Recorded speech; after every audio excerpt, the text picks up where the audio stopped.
What's up, everybody? My name is Jizzy.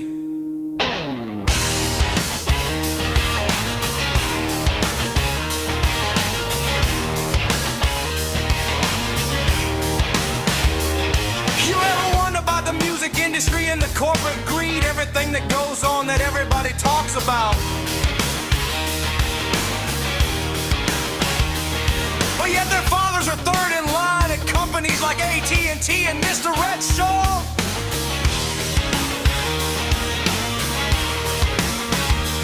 You ever wonder about the fraudulence? Do you think that these frauds should be shown a lesson in humility?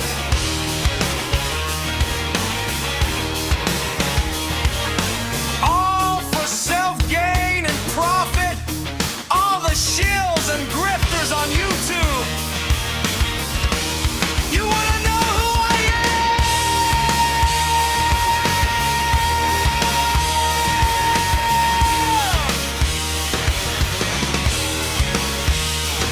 My name is Chip Boy. They call me Jizzy. Some of my friends call me Smiley. Some of them call me Jit. I'm an actual signed artist on Atlantic Records for over 40 years. 40 years. And I write for some of the biggest celebrities on the planet. On the planet.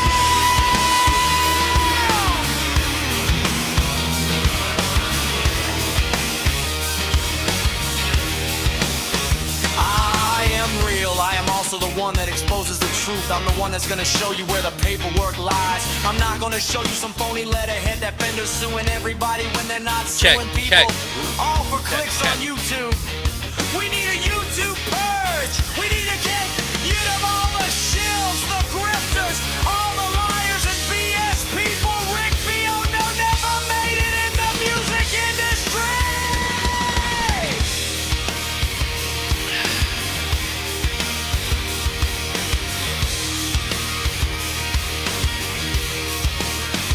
His band failed. His management company failed. His record label failed. He got a viral hit off his kid's vocal, which got him into revision and display.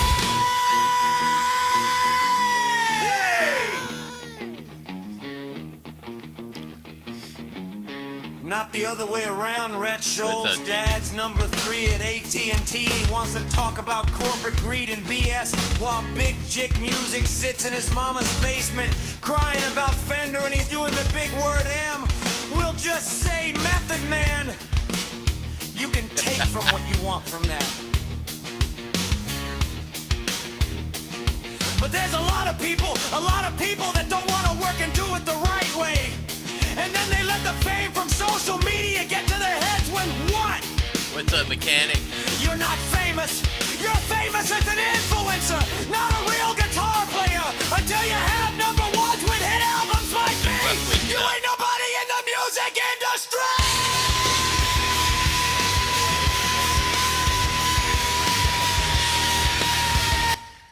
Ooh, that's loud in the morning.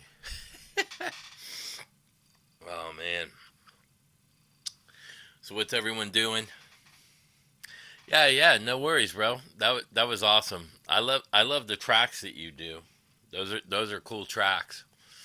You know, they're really cool. You Tortured and you were on at the same time. So I was actually flipping back and forth.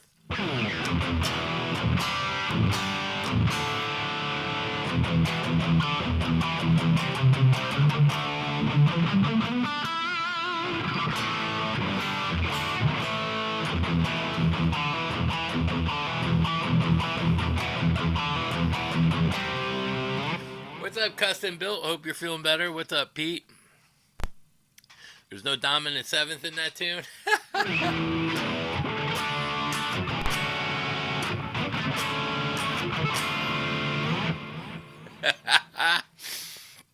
Yeah.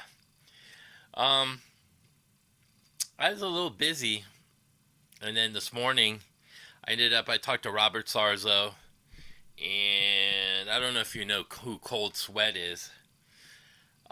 Roy Cathy. I asked him to sing with me, but he was a little too busy. But I can't tell you exactly what we were talking about.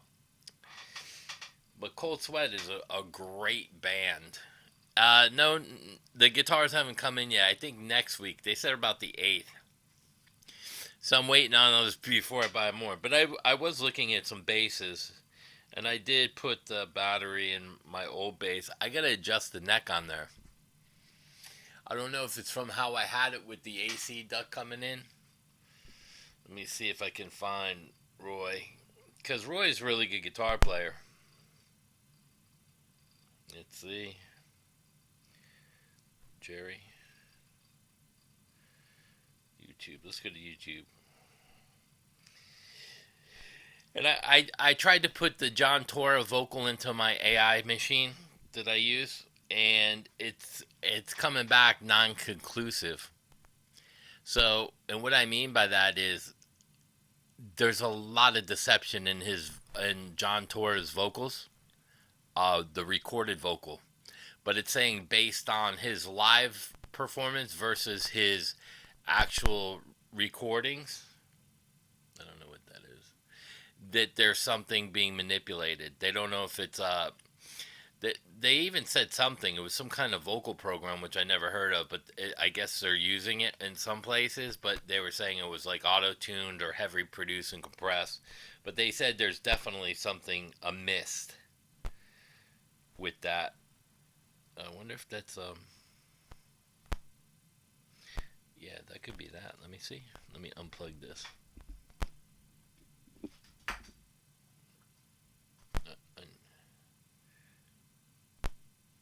What's glitching?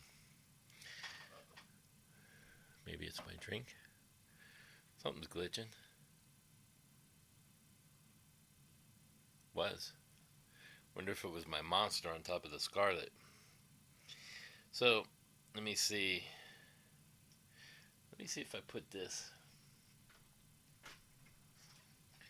Then you might be able to hear it better. Let me see. Let me see. Insert. Let me see if it's long enough. I think so. I think so. Let me see.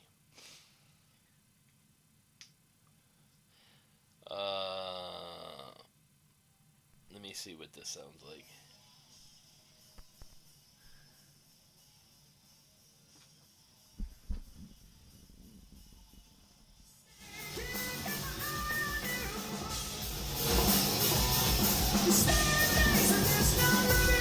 This is Rory live.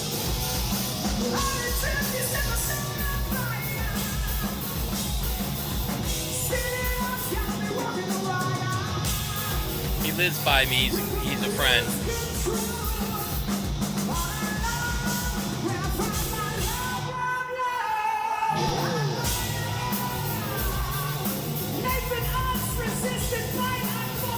And what I can say is he's a phenomenal vocalist. I mean, he's that good of a vocalist.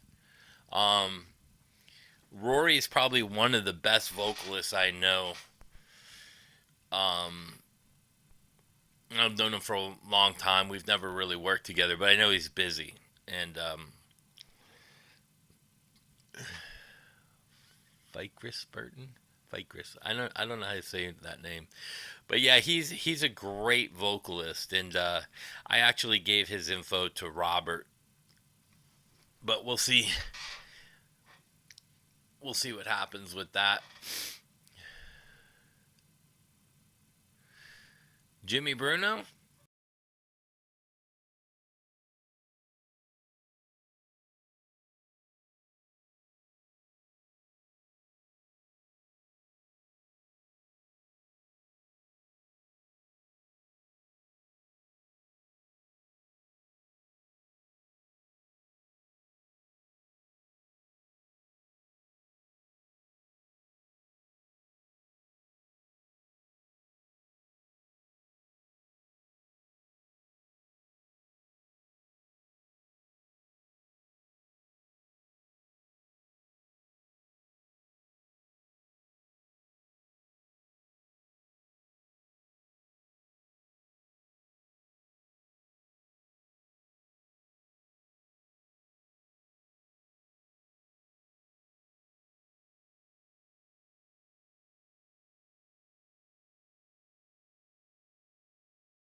It's like I'm coming.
I'll be right back. Let me get the Scarlet going.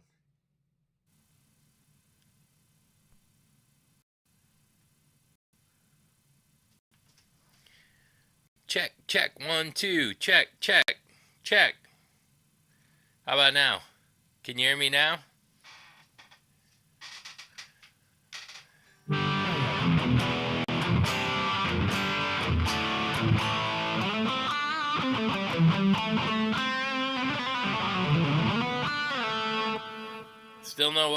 Still no audio?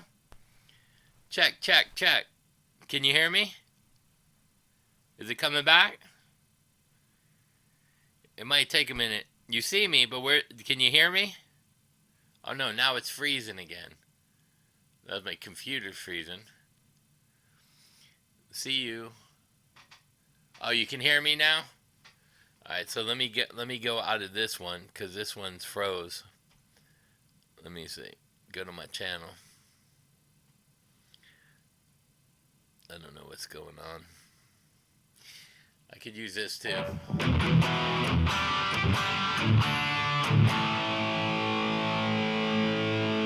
me just get out of here real quick.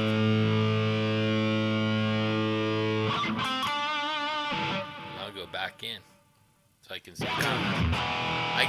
That's why I do two things.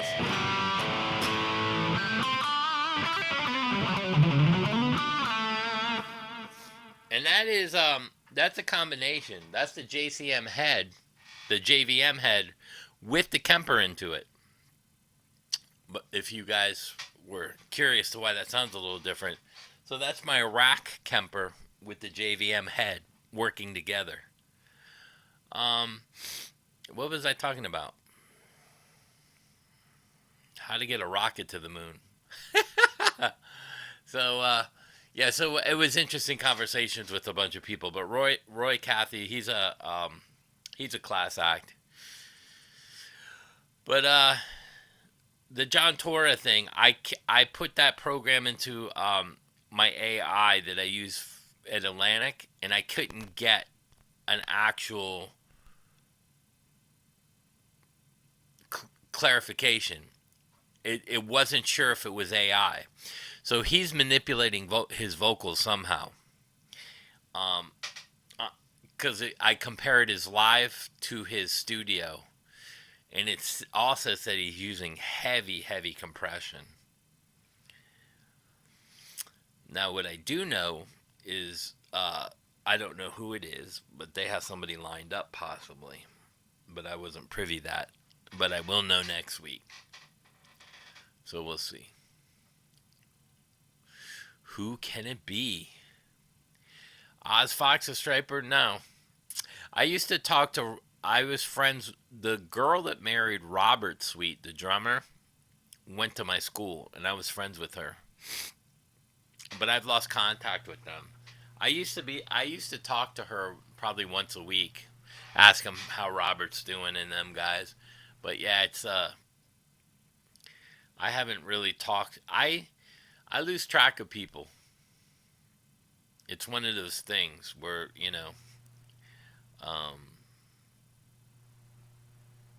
I just lose track of people. I get an 11-year-old and I'm busy with my stuff. So sometimes it might be a while before I contact somebody. Again, that's why I say you never know. That's why I said don't ever quit or give up, because, like in the past week, I've talked to more singers than I've ever talked to, just out of pure, I don't know, just weirdness. It's like when it rains, it pours kind of thing. So you never know. But yeah, so that is the Kemper running into the JVM head. So it's half Marshall and half...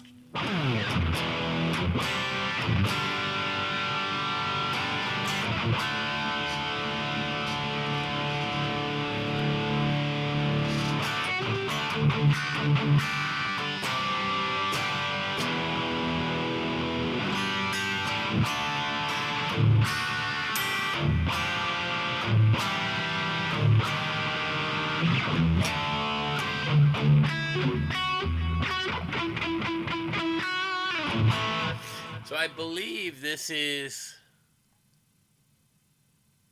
I believe that's my EVH head going into that.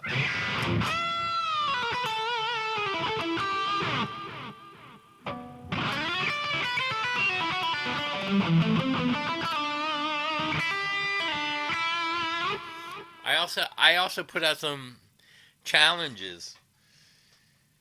Justin Meyer hasn't taken me up on my challenge. Dylan Talks actually ordered a Les Paul from Harley Benton. Says it's a piece of garbage. Now Schill is pushing Sabat guitars. He's pushing guitars that he's never even played, all in hopes to do damage to Fender. This is the funny part. He cries and cries and cries about his channel being hijacked, but then he tries to impose his feelings into the Fender situation. Again, that's unprofessional, and I don't appreciate people like that.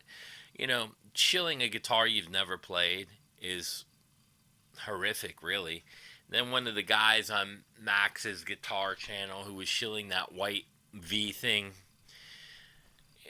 said that he's got a bunch of those guitars and they're made in 46 different factories. And I said, bro, I've toured China. There's 3 to 5 factories that make Gibsons. That's it, because it's illegal to make counterfeits. So they crack down on that in China. I go, but they still make them. There's no 46 factories. There may be 30 if you count the boutique builders and everybody there. It's a bunch of bullshit. And then, oh, you had to block Rhett? Yeah, that whole stuff, again, I could care less what Fender does legally. That's between lawyers in the court system, and let them decide based on law what happens. If I went to an emergency room, do I actually give a shit what the doctor is, Democrat or Republican, or that he abused his wife? No. I just hope he fucking does the right thing and heals me so that I don't fucking die. My concern is my health in the hospital, not what the fucking doctor does personally. I really don't care. You know what I mean? As long as he can do his fucking job, which it was what he's getting paid to do, I don't give a shit. That's Rhett's problem. He doesn't have a fucking job. He doesn't have a say-so in anything, and he's just a social media guy. No tours are calling him. He calls about the corporate greed, wearing a Rolex fucking watch. He's never responded. I said, why don't you donate your watch, bro? Help all those Somalians out that you were crying about ICE.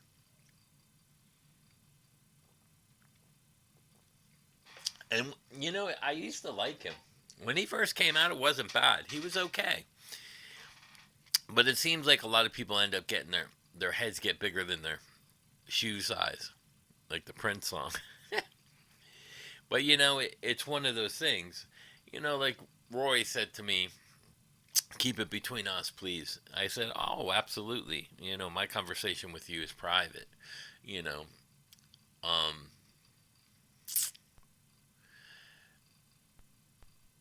And there are certain things about that whole Quiet Riot thing. Like, like, he had mentioned that in a post once, and I told you guys, I said, I don't know if you'll like it, bro. If you really want an audition, just let me know.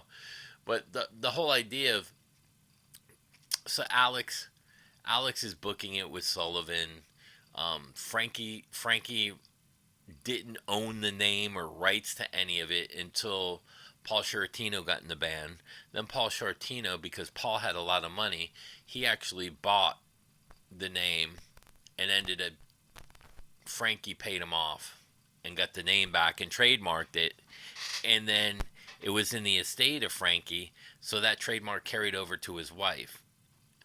Now, I will say his wife managed the bands and has to approve of everything. She's not a musician and she's nobody in the business, which is the most stupidest fucking thing I've ever heard in my life.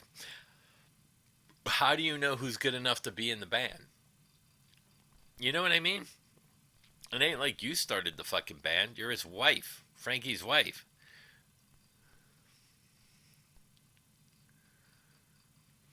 Oh, a lot of people talk about that. Yeah, that's a great point too. A lot of people talk about capitalism, but they won't give up their possessions. What was the girl singer with the green hair? Didn't she say something about the Indians or something? And then they asked if she was giving her L.A. mansion back, and she walked away from the comment. I forget her name. It's hilarious. What is her name? Not Miley. The one that does the songs with the brother. She went viral from that. Man, I can't remember her name. I don't really like her. Like the music, it's more. It's kind of like I don't know, drum machines and computer tech stuff. Her brother makes all of it. Bailey Eyelashes. Is that a drink? I like Bailey. Bailey's and cream.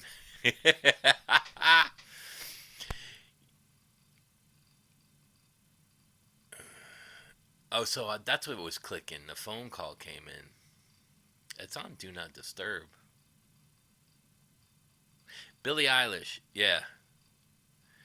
Yeah, she talked some shit and then she got put on the spot. Robert, he's actually gigging. He told me he'd call me next week. He's doing some gigs this weekend. He said he's gigging the whole weekend. So I don't know what he's doing. Billie Eyelashes. Would I go back to the machine if the money was right? No. I'm done with it. It's too much of the bullshit. You know.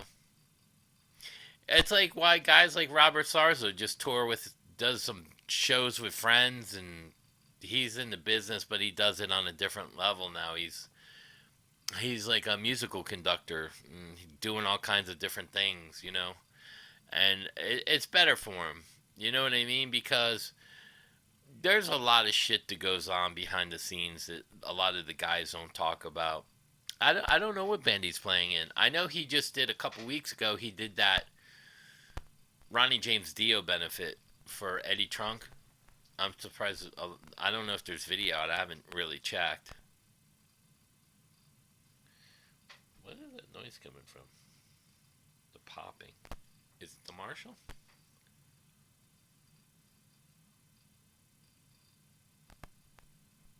I hear it. Might be the Marshall. Who knows? Is it cable? Let's see. Could be a cable. Yeah, the music industry sucks. But, if you want to be a part of it, you got to play the game.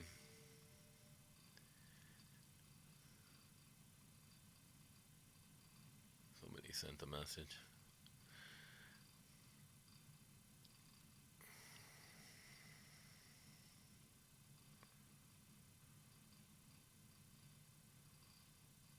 Yeah, don't buy a Strat if you want a Strat.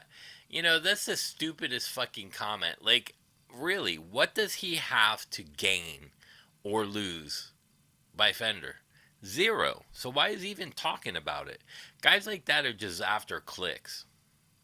He should lose all of his audience. Why? Because they should see right through what he is. Like this guy that said, there's over 46 factories making chips. And no, there's not. Like, where did you come up with that fucking number that can't even be verified? I toured China. There's maybe 30 manufacturers. There's like 6 big ones. And that's the ones that produce the chipsons that all the Chinese places have in their windows. These small boutique builders aren't building chipsons. They're not wasting their time. They're trying to build real guitars.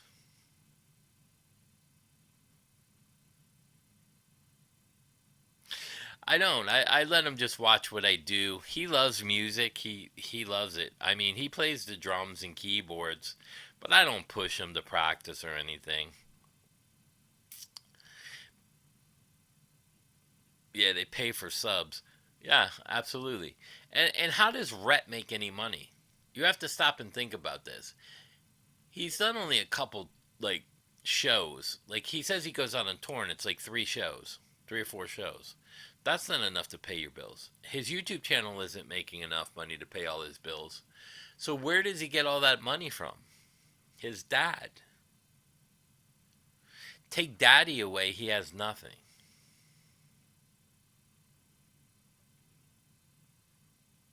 Bad moral company.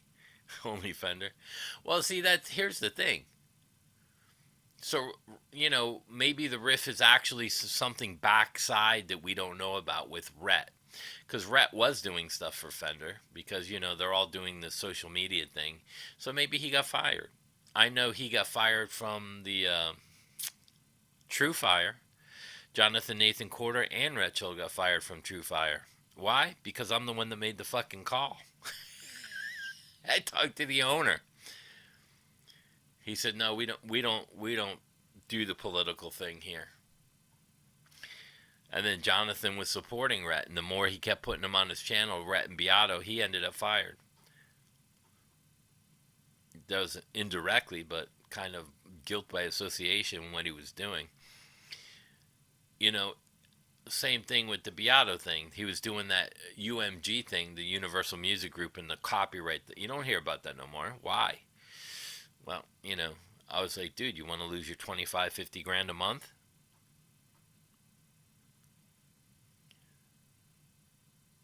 Feminism works in capitalist America. Yeah, and that whole thing with Gibson. Like, I don't hear him crying about Gibson's win. About over Dean, why isn't he concerned about Dean guitars and the Dean people and Dean Zelensky's coming back with his version? Like, where the fuck is him on that? Happy Friday to you too, man.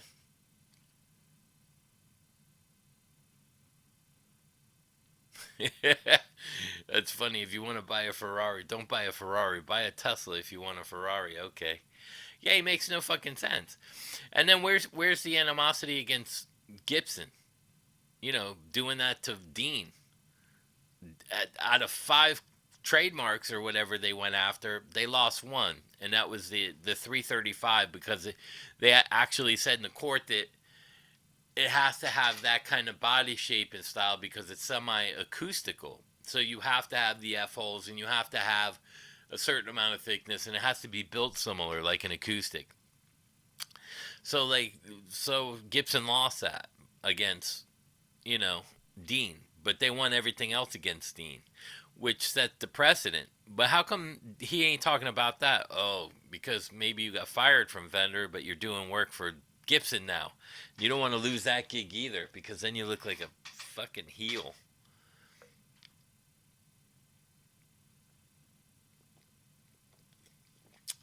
A Ferrari over a Tesla? Absolutely. And it's the same thing with like all these Harley Bettons and stuff and these guys pushing them. But they don't tell you. They use shit quality metal. You know what I mean? They're using pop metal. They're not using... Yeah, I'll tell you what's a great guitar. The SBS. The Guitar Fetish guitar. The Steve Brown sound. They got stainless steel frets. I think that guitar is like $500-$600. I think that's probably made. Is that made in the United States? The Steve Brown Guitar Fetish. Let's see. SBS. Just out of curiosity, is SBS made?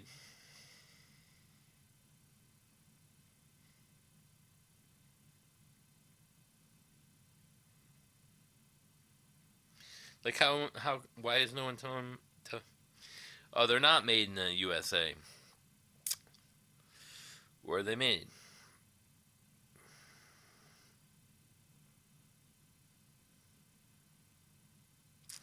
Key components. They feature real tone woods, roasted maple necks, proprietary quick plug electronic systems. The SBS. I know Guitar Fetish owns them through collaboration, which is the Steve Brown sound from Trickster. Yeah, that's like that Taylor Danley guy. He's playing Fractal and he has like an ESP or something, like, and he's a gear reviewer, and I like him because he's funny, and he does metal, And it's funny to watch these guys use what they're using, because the sure side. That's what I said about the vocals with this John Tor. You can't fake live. You're not going to fake live. So if you want to see what people are really playing, you watch what they're playing live. Now I know Santana has an endorsement with PRS, but he uses all his Fenders in the studio. He said because they're noisy live, but he says the Fenders have an incredible sound. And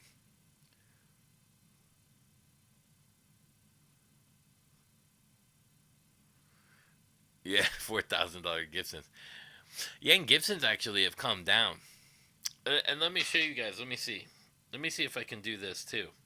Because let's see if this is possible.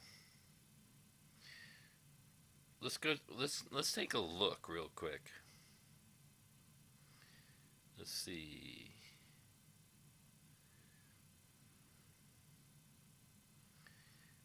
That's home. What is this one? There's a Harley Benton right here. You can save yourself some money. $275 ships to you. Someone's already selling one. Here's a Gibson Les Paul Tribute Gold Top, $800. Marketplace. So let's take a look at some of the $400 to $600 range. Michael Kelly Mod 55 Blue Jean, $350. Now this is just right on the page. Let's see what we can find. Let's see. Guitars. Let me see if that pops up. Or I have to go on. No, I gotta go in there. Let's see. Search Marketplace. Let's see what's on Marketplace today, right now. PV Generation EXP Telly. Ships to you, $380. $85, $900 Kirk Hammett. ESP 7-string electric guitar, $200 from $400. Yamaha Revstar, $420. That's why I say, go buy used. You'll get a better fucking deal. Let's see. Ibanez Gem Jr., $425. PRS Silver Sky, $545. Ibanez Nita Strauss, $545. They're all there. $400 to $600. You can get really good quality stuff with a name on it. Fender Mustang, $450. Pinkish. It's Marketplace. Let's see, a Gretsch G2210 Junior Jet Club, $200. Fuck Lion guitars, I forgot about them. Go buy a Lion. Next they'll be pitching that and Agile. Charvel, $350. Trade upgraded Ibanez. Partscaster, $250. I mean, there's all kinds of stuff on there. Jackson, that's over the budget. Jackson V, $399. Schecter Diamond Series, $400. Ibanez RG 600, $200. Ibanez 220. Fender Strat, $600. I mean, there's all kinds of deals out there. I mean, so why are you going to go buy a piece of shit that you might get 50%, good or bad? Comes in bad, it's unplayable, so you're going to have to put money into it, or you lose the 400. Because, like, Dylan Talks was saying that if he ships it back, he's out the shipping, which is $150. He loses $150. Let's see what else. I know Gigi would want to hear some basses. Let's see. Ibanez, like, this has got the F holes. $350. Jackson 120. Ibanez S 200. Boca Schecter 450.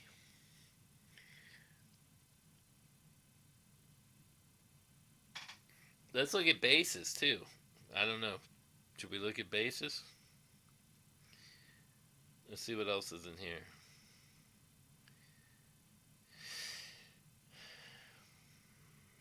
Let's look at.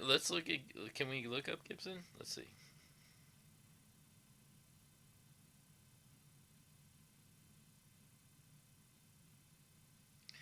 Gibson. Let's look at Gibsons.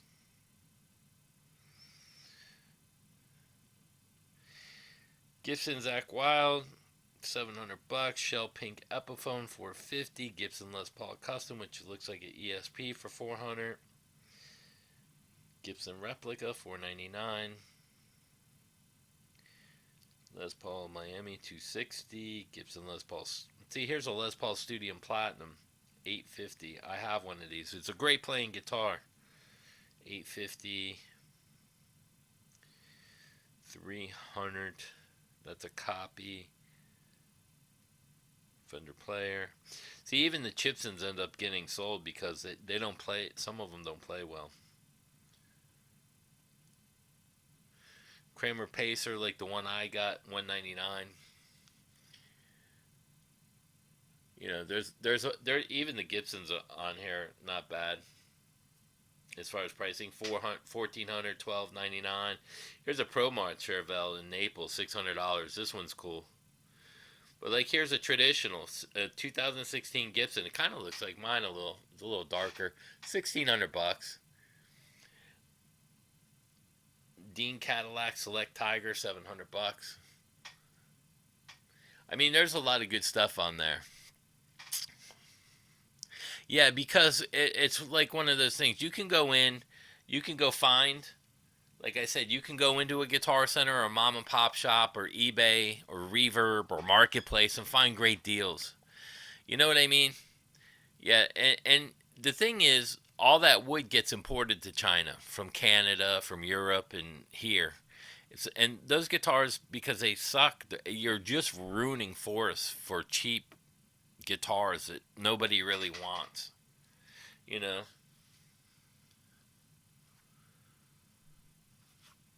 Yeah, there's some nice guitars on there. What's up, William? There's a lot of great guitars that can be bought used, and they're tried and true. So you go in and you try them, and if there's an issue, you don't buy it, and then you're not out $150 in shipping. It's a great way. Speaking of Lion, Tiger guitar. This one, that's a Jackson. This one's a Jackson.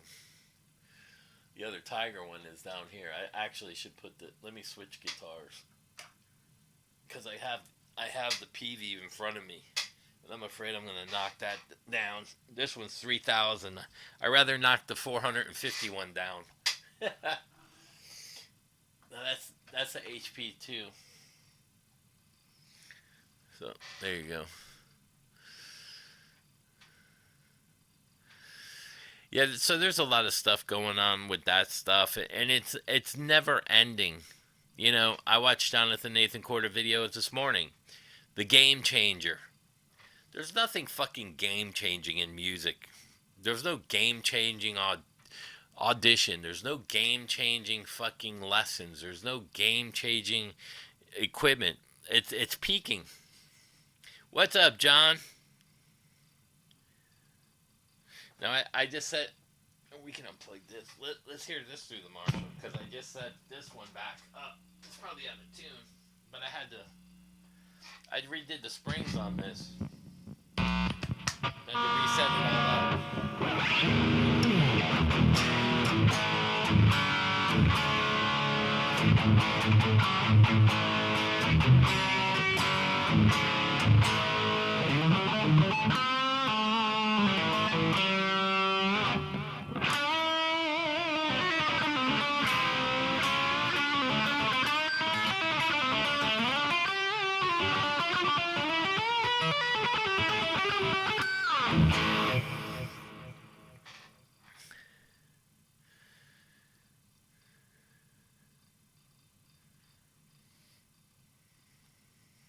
Big corporate logos, like the NASCAR stuff, like the jackets. Yeah.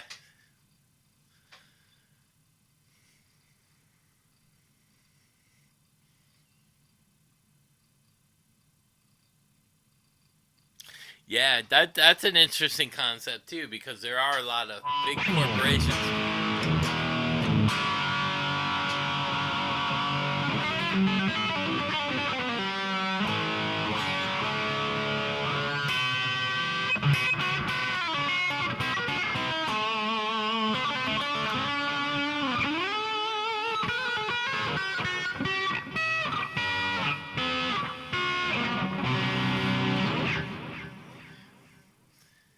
Yeah, yeah, yeah.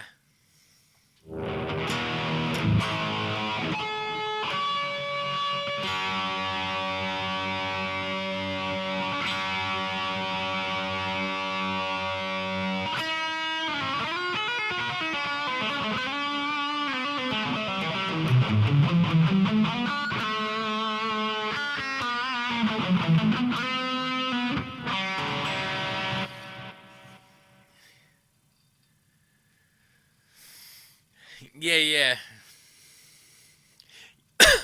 Excuse me. Yeah, and Joe Wentz is actually getting into Schecter's, and I have to agree with him. There's some, so Schecter's are the old Jackson guys. Jackson, kind of like Black Star was the old Marshall guys, and they went off and opened their own company. Well, Jackson, they left Jackson and opened up Schecter. And like I said, I never owned a bad Schecter.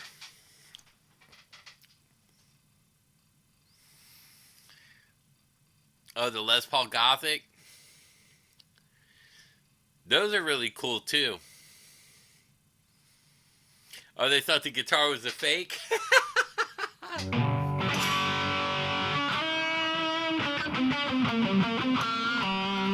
Send me pictures, Joey. And Joey's going to sing for the War Pigs thing. We're going to probably... So if you go check his page out too, if you want to see a really good singer, that's Joey Scar right there. He's got a great channel. He does like the Guns N' Roses stuff and everything.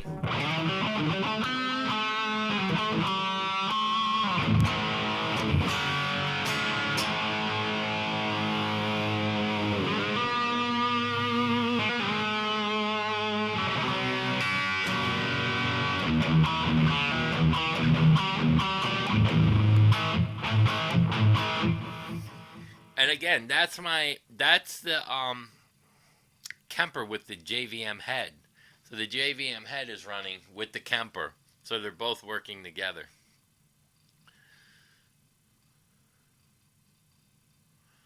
It's a little bit different sound, but it still sounds great. Again, I'm still waiting for Justin Meyer to pick out the real amp versus the fake amp.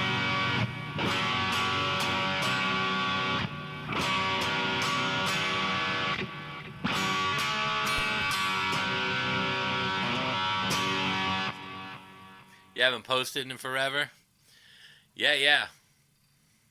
They can check out your vocals and stuff, though, like on the Sweet Child of Mine and stuff. Yes, so that's him right there. Yeah, he plays guitar well, too. Oh, you did 2 posts on your channel? I'll have to check it out. Generals gathered in the mountains, like witches up like mountains.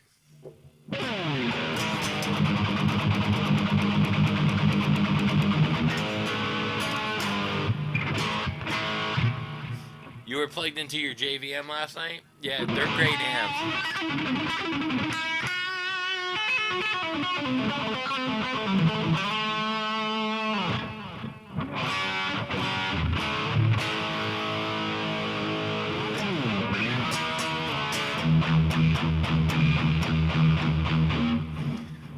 It sounds more like a little rock. Yeah. We'll have to watch Gigi's journey bringing back the hair bands.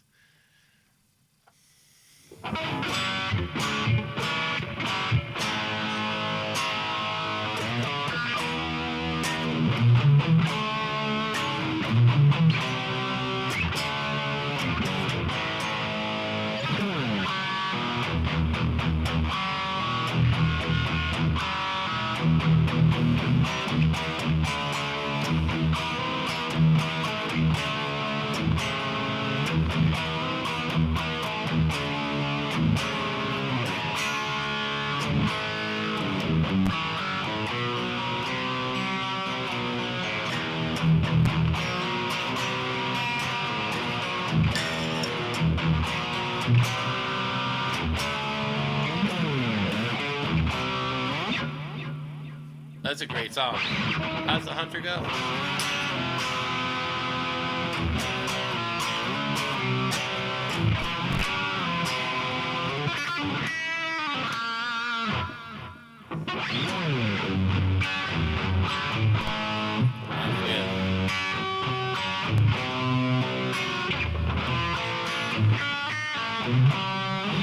I don't remember it all.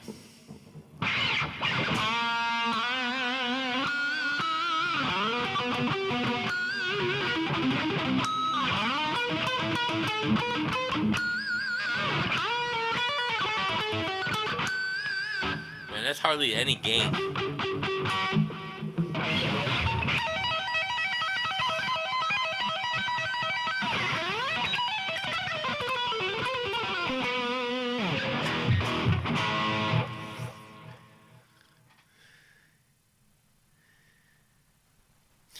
Yeah. That's the one thing I don't care if people buy fakes as long as they don't resell them.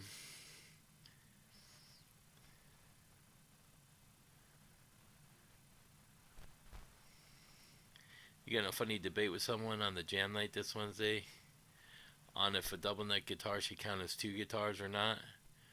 People are weird. It's one guitar. Yeah. It's all connected. It's one.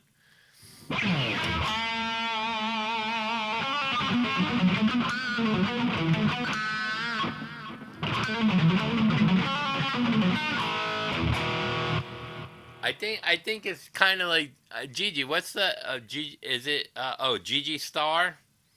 Like Michael Star? Are you related? Still Panther.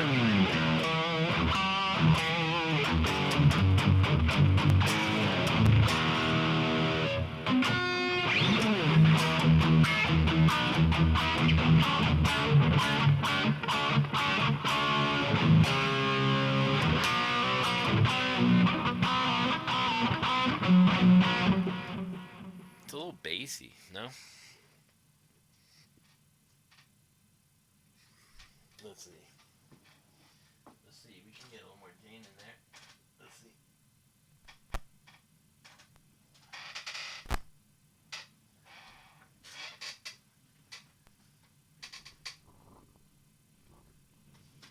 Let's try that. A little more gain, little less bass.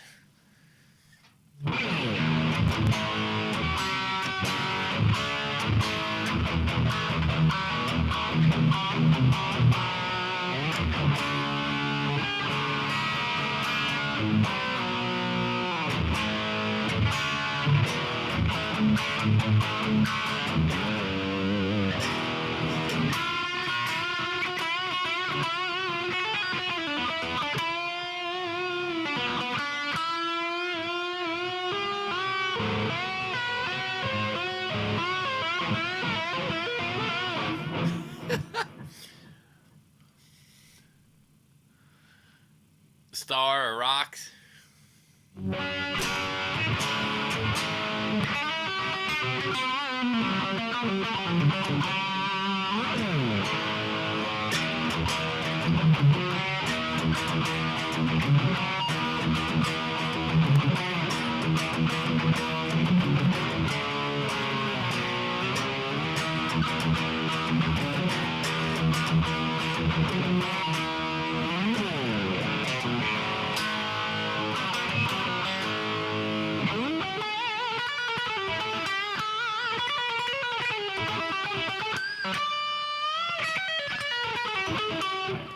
Hey Gigi, can you copy your a link to your from your page and just post it in there, and then people can subscribe from there.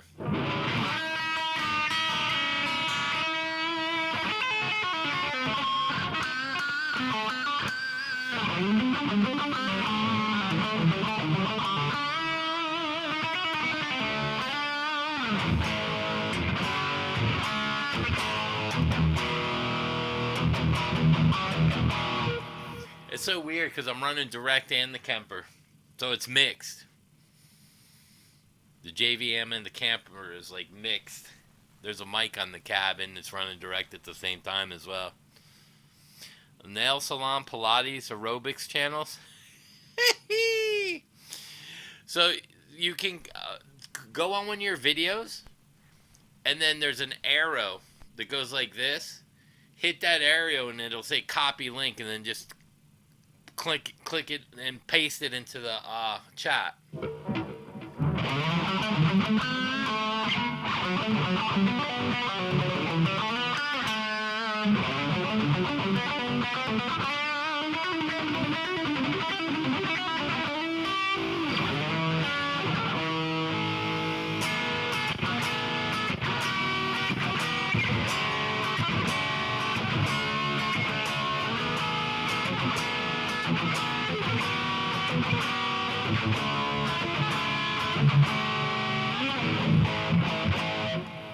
I will say it's more articulate this way.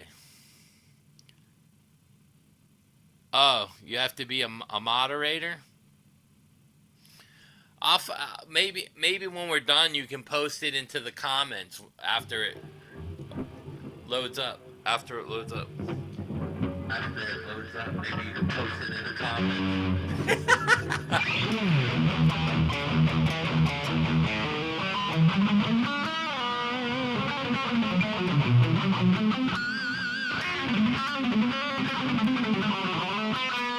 I also put 9s. I'm going to try to do the 9s. Oh, she has to be a moderator? Oh, at GG Love Rock? Nice.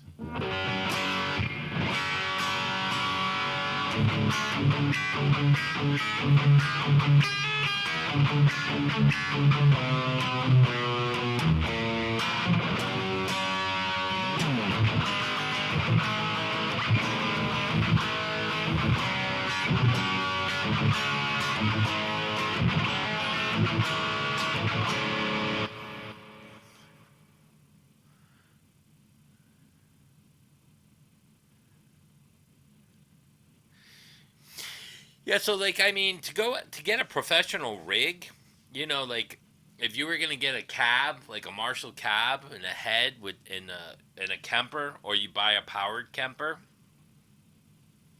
you could spend anywhere from $1,000 to $2,000 and get away with having a gig ready. And wait till I get that Black Star, the Amp 3, when that comes in. I get that on, I think, the 8th. It'll be here, they said. So the Black Star, it's a 100-watt amp. But it's also like a 3-channel with 2 voices per channel. Microphonic. Or they're EMGs.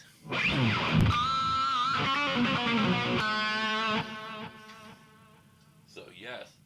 Technically. Wait, what happened? Technically, yes. They are microphonic pickups.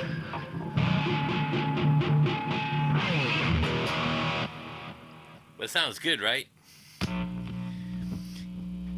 So now you can wax pot these too. But you don't have to wax pot. Actually, urethane.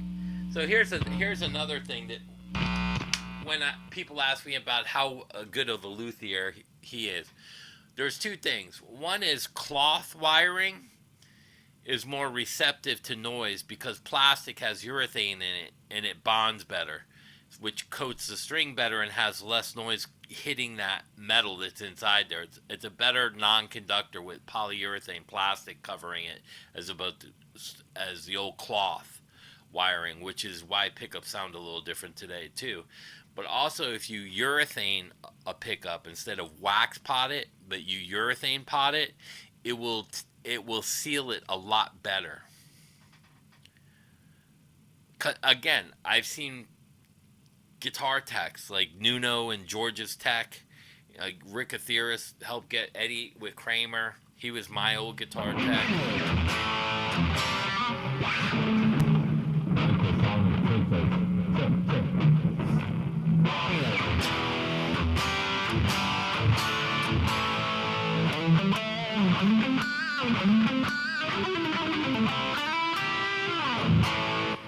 Now, to be honest, these sound very similar. The Schecter and this, and one's got Duncans, one's got EMGs.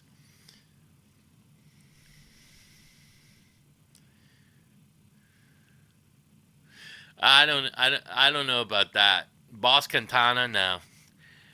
You can call yourself a paid musician, but a professional touring musician, no. There's a difference between playing a bar and playing an arena. That's just my opinion. What's up, Danny? I don't see any professional musicians on as. Here's how I look at it. You're a musician making a living, and you're getting paid to make a living. A professional musician doesn't have to do gigs every week to survive. Yeah, I like Danny Sapko. Oh, is he in Palm Beach now? He used to be here in Sunrise. I haven't talked to him since the old Kramer days. See, that's noisy. A little bit. I wonder if I hit the noise gate. I don't think I can reach the noise gate in between. And so, like, when I hear bands going on tour, technically you are, but a tour is a paid event with ticket sales that's prepaid from show to show so that you can support an album for album sales to coincide with ticket sales. When I see guys saying they're going out on tour and they don't even have an album, it's a pet peeve. Touring is, for me, is not even doing a fucking fair. Touring for me is playing Revolution, Sunrise Musical Theater. Like I did those shows with Sabbath Nights. Those were huge clubs. There was 1,000 people in each one. That's a gig.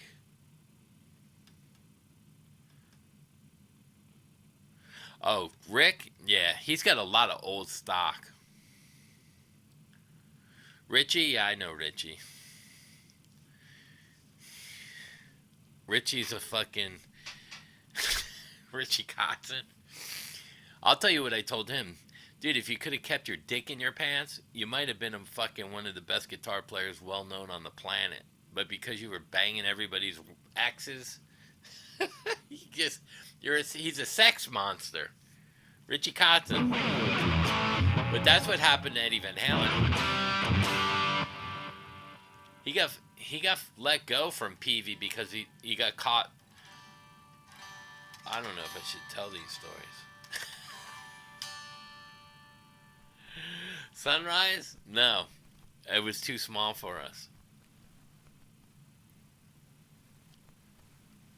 Your retirement plan?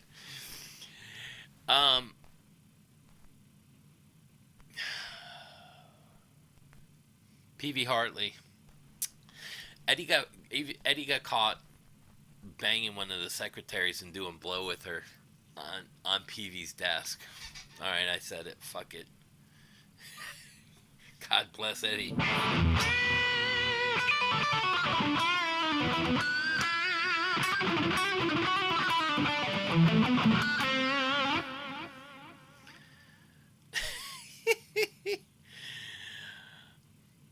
Danny Sapko's awesome too. He's crazy. That whole fight thing he was doing with that Iman chick, the bass player, and her boyfriend was hilarious.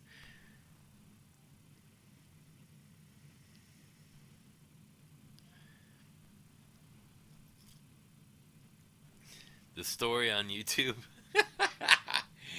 Eddie's done that quite a bit. That's why Valerie left him. That was the only reason why she left him. He got caught a bunch of times.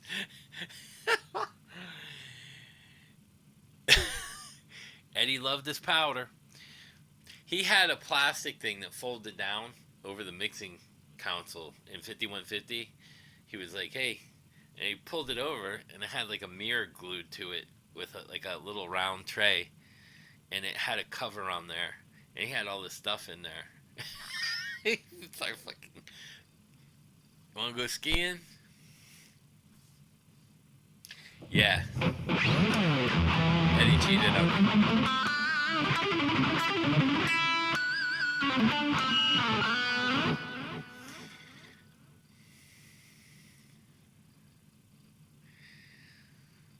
The stories I could tell.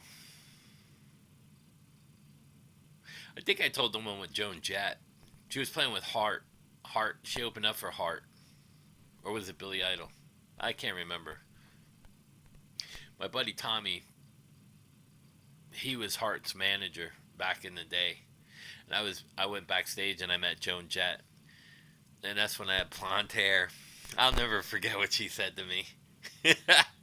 She said if you were she goes no, I can't say. Yeah, fuck it. She said if you were a girl, I would definitely have sex with you. But she's like, I'm still thinking about it because you're a pretty one. That's what Joe Jett said to me. Because she was full out blown lesbian. I was like, I'm going to turn a lesbian into a straight woman. Tommy was there and he was like, dude, if that happens, I'm taking a picture because no one will believe you. I think that was Billy Idol now that I think about it. Because that's when he said, you're not going to believe this. You got to come see this. And Billy was in the shower, all roped off. The fucking water running on the floor. I go, he goes on in like 20, 30 minutes, bro.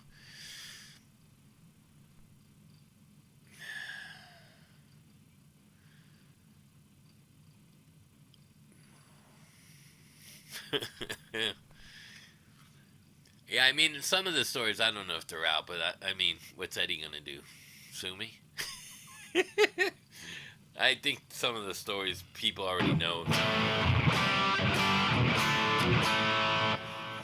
And if you're like in the business, like Brooklyn's been in the business for a while, Mechanic and these guys, they all know those stories. I'm sure they heard it through the grapevine. Oh, Made? Yeah. I don't like her. She's a great bass player. She's too cocky for her own britches.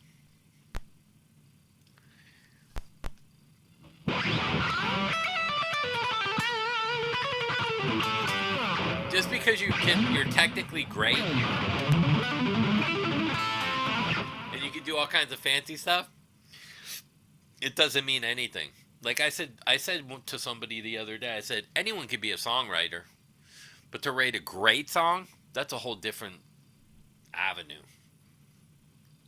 Anyone can say they're a musician. Anyone say they're a professional musician, but the bank account will sure give you a sign of the whole thing about it. You know what I mean? I hear a lot of people say a lot of things, and then I hear professional musicians, like the guys in Kicks, they're all fucking dead broke. It's because the deals they sign. Those are some of the biggest fucking guys in the world. They all were broke. Yeah, I think she doesn't play foundation enough. For me, the bass has to play with the drummer, and it has to hold the foundation, because the bass is the key link to the rhythm with the key of the notes. The transition the guitar into the guitar with a bass is empty. Without a bass is empty. The bass is what ties that root note or the third or the fifth into that rhythmic kind of thing. It's a weird thing the way I look at it, but it's okay to, like I was talking on, I forget whose channel it is. It's okay if you're going.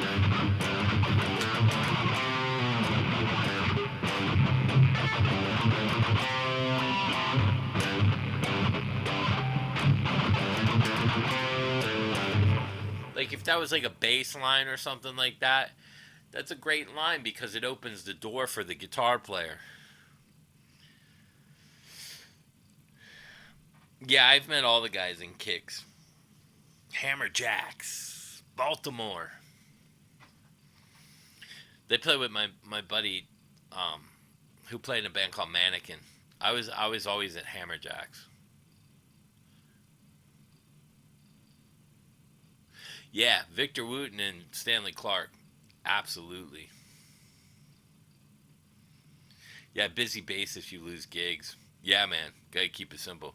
AC/DC is a perfect example of that. You know what I mean? Because it, like, even the Van Halen stuff. You listen to Michael Anthony.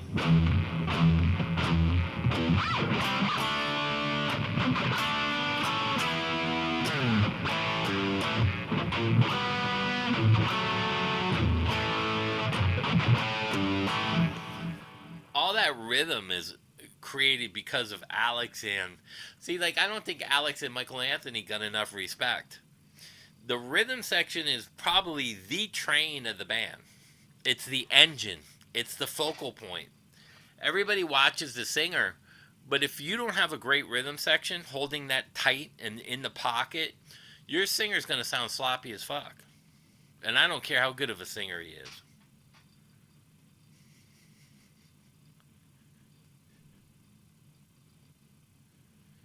Yeah, you're 100% right on that, man.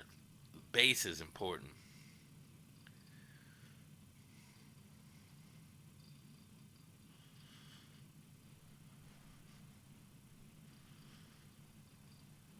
There's some good guys in the business, you know. There's some bitter guys in the business. There's some really bad guys in the business. There's some guys with evil, wicked intentions in the business. There's some guys that walk out of it like Monkey from Korn. I mean, it just depends. Hot for Teacher? I don't remember. Do I remember that?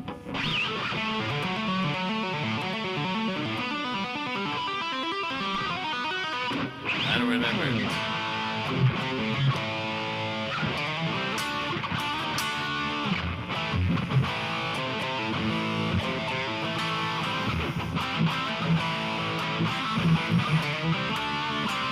Something like that. I don't remember that.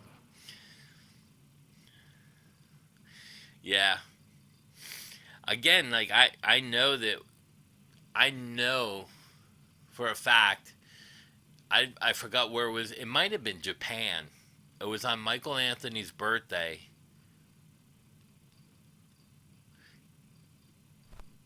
I don't remember from what record. It might have been the Panama record. Ford. He signed all his rights over. He got to keep the older rights. But they did it on his birthday, backstage at a birthday dinner. Lawyer walked in. David Lee Roth was. Don't let David Lee Roth fool you. I've known him for years. He's a funny guy to hang out with, but he's a very he can manipulate you very easy. He's very charismatic in person, but he can be kind of evil as far as the business end of it.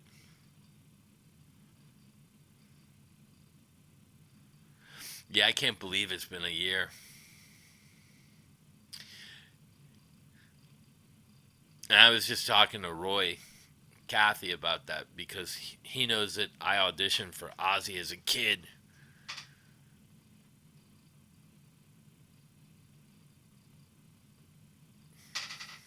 I think Oni was in that band for a little bit.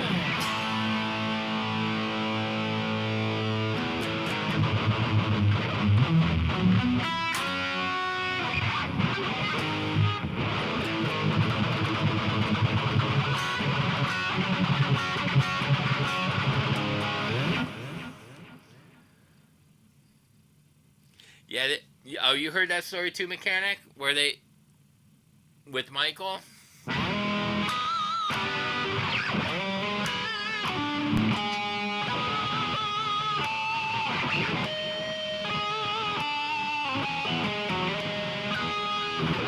Wish I could do.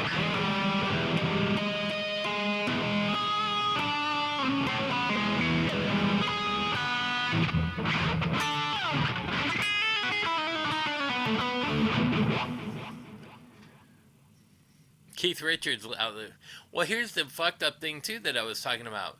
I mean, Eddie Van Halen went to Jason Becker's house and he felt really bad about giving him a guitar that he wasn't going to be able to play and blah blah blah. And Jason Becker outlived fucking Eddie. The fuck? That wasn't supposed to happen, right? Yeah, and look at Keith Richards, man. Keith Richards and fucking the guys in Aerosmith, Steven Tyler, back on the sauce. That motherfucker's still going. There's something to be said about skiing and fucking alcohol. I don't condone it, but Keith Richards, oh my god, really?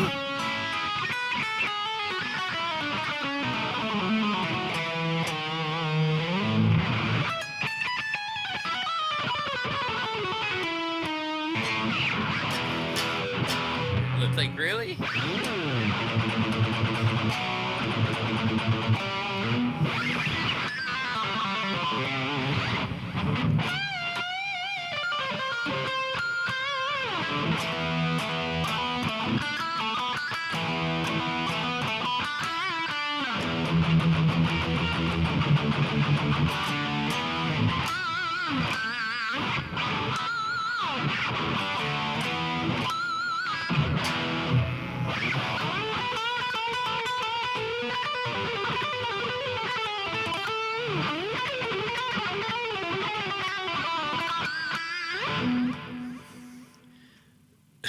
That's crazy. Yeah, the more I think about it. Who else is alive that was really fucked up from back then? You had the Stones.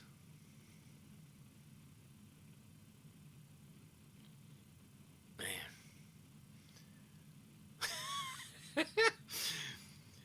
Fucking Chuck Norris was a physical specimen. Fucking Keith Richards. Jesus. I don't think he... What... Probably Richards' biggest workout of the day was...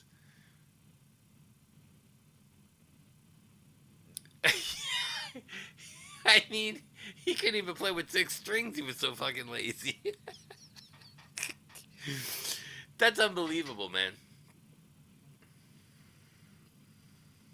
Yeah, Jack Sparrow's dad. It was hilarious, too. Paul McCartney. I don't know. That's the fake Paul. Paul's died off at different decades, and they get a new one to keep for the. He's like Menudo.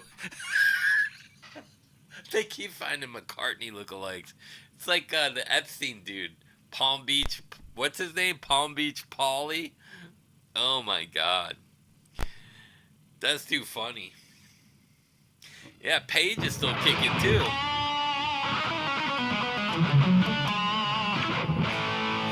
Great Slick, yeah. Matter of fact, speaking of Jefferson, Roy does Find Your Way Back. He does that great too. Find your way back to your heart. Joey, scream into your mic. See if you could shatter my laptop. It's the fake Paul McCartney. Palm Beach Pete. All you gotta do is talk like Palm Beach Pete. And I'm not really Epstein. I'm his lookalike. Fake ID. Could it be really Epstein? I don't know. Does anyone think that this guy's fucking dead, Epstein?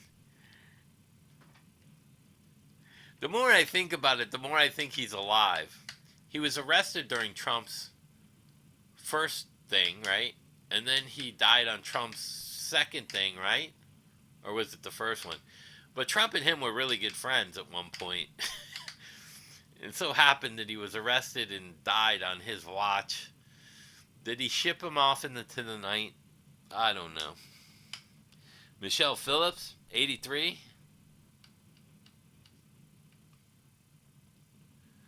Oh yeah, there's a bunch of the expose songs everywhere.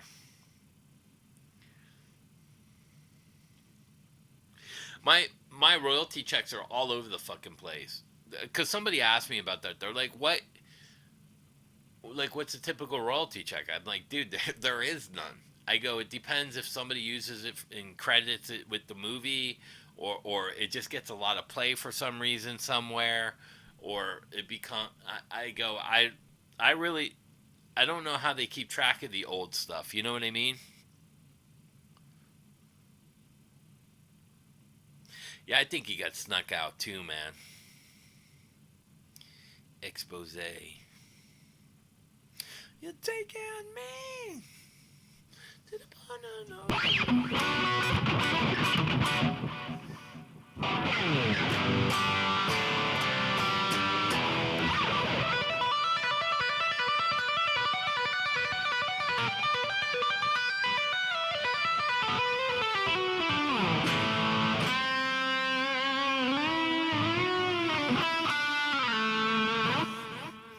That's what my solos were like.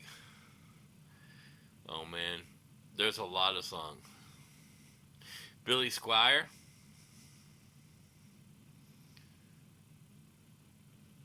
You're taking me. Now that's gonna be stuck in my head. Pizzagate. Pizzagate Pete.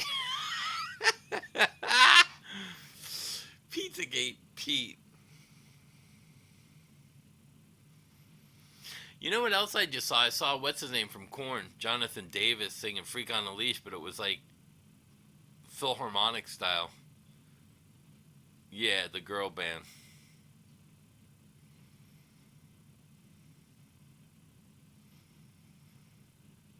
Bob Seger, 81.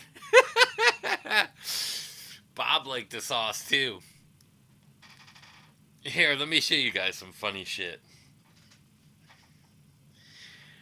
So Bob Seger back in the 80s, he was staying at the Sunrise Hotel. It's a big hotel. And they called my dad because he was a detective at the time because he got frauded in a boat thing. So when my dad came into the room, he had drugs all over. And my dad was military, and he's like, bro, you don't call the fucking police and have all your shit all over your thing. He goes, I'm about to arrest you. And he goes, do you know who I am? He goes, I'm Bob Seger. My dad goes, I don't give a fuck who you are. let me see if I can find this, because there's articles.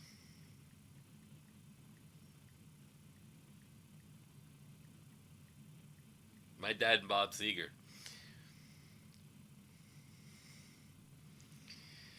Leo Cologne and Bob Seger are connected through a 1986 Sunset fraud case. So, they mentioned my dad by name. It's one of the funniest fucking stories my dad can tell you. I gotta see if I could get him on the phone to tell the story. It's fucking the most hilarious thing. How he got recommended was through me. I had just signed a deal with Expose in '86 when that happened, and they're like, Bob's got a problem. Someone told me your dad is down there, and he's a detective. I go, yeah, he does fraud and arson. Why? What happened? Well, he got frauded. I called my dad. So he went down there, and then my dad called me up. He goes, are you out of your fucking mind? He goes, this guy's got drugs all over his fucking table in the hotel. I go, what was it? He goes, it was cocaine. I go, why didn't you confiscate it for him? My dad's like, you're fucked up. I go, would have taught him a nice lesson. The Ronning brothers. So he got roped out of 50 grand back in the 80s. That was kind of a lot of money, I guess.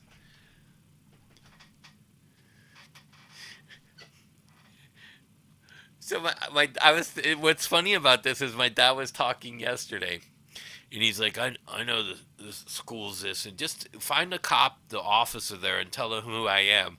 I said to him, nobody gives a fuck who you are. I go, don't you remember? He goes, you think that's funny? I go, yeah.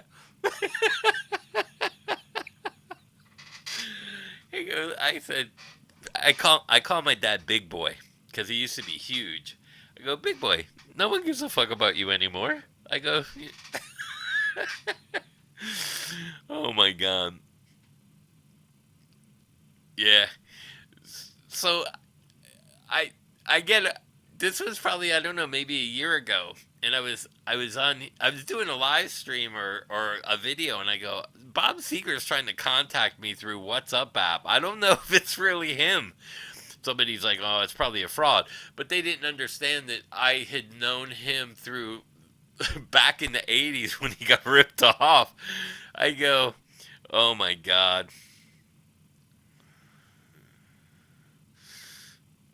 Is Bob Dylan still alive? I thought he died, man. The Jacob Dylan. I thought Jacob Dylan, his son, was really fucking like One Headlight. Man, I love that song. What, like, Julian Lennon said the same thing to me not long ago when I was doing the Gray Slick record. You don't want to help me? And I go, no, I don't have time. He goes, you know who I am, right? I go, I don't care who you are. It seems to be a ongoing thing in the family. I said, bro, I know you're John Lennon's son. You're doing backing vocals for her. I said, this was like a favor of a favor of a friend. He goes, yeah, but you're brilliant. Can I work? Can you help me with my album? 6 months later, it came out. I'm like, no. Oh my God. That's like that's. do you know? Do you know how? Do you know who I am?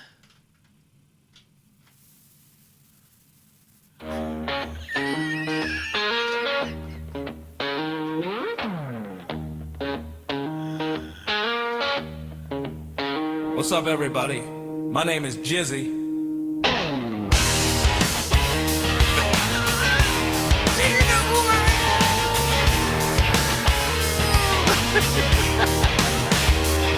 You ever wonder about the music industry and the corporate greed, everything that goes on that everybody talks about?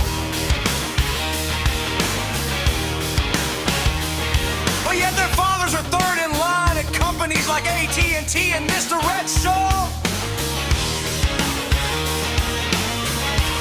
Hey, have you heard this yet, Joey? You ever wonder about the fraudulence? Do you think that these frauds should be shown a lesson in humility?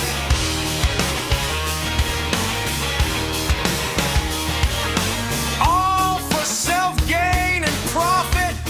All the shills and grifters on YouTube. You wanna know who I am?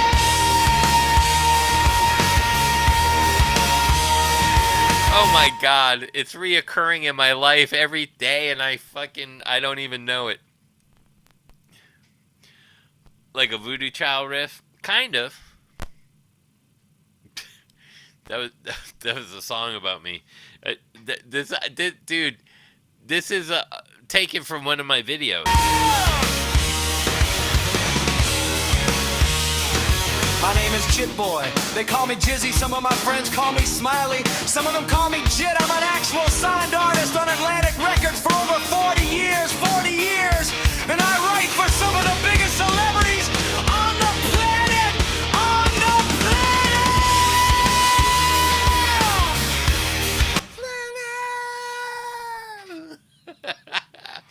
Oh my God. Dude, we're gonna... Hey, Joey, we should play that at the show, like an intro. Do you know we are war pigs? Dude, I'll see if I can change the lyrics in that or something. That's funny as shit.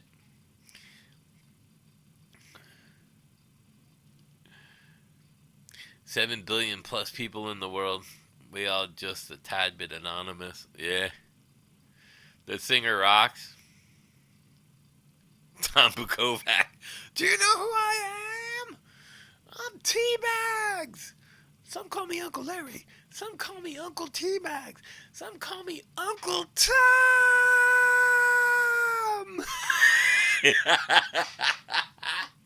Do you know who I am?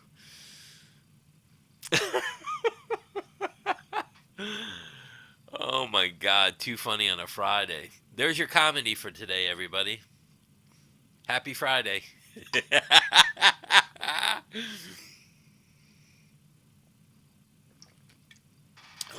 Goodness gracious. Are you almost ready, Joey?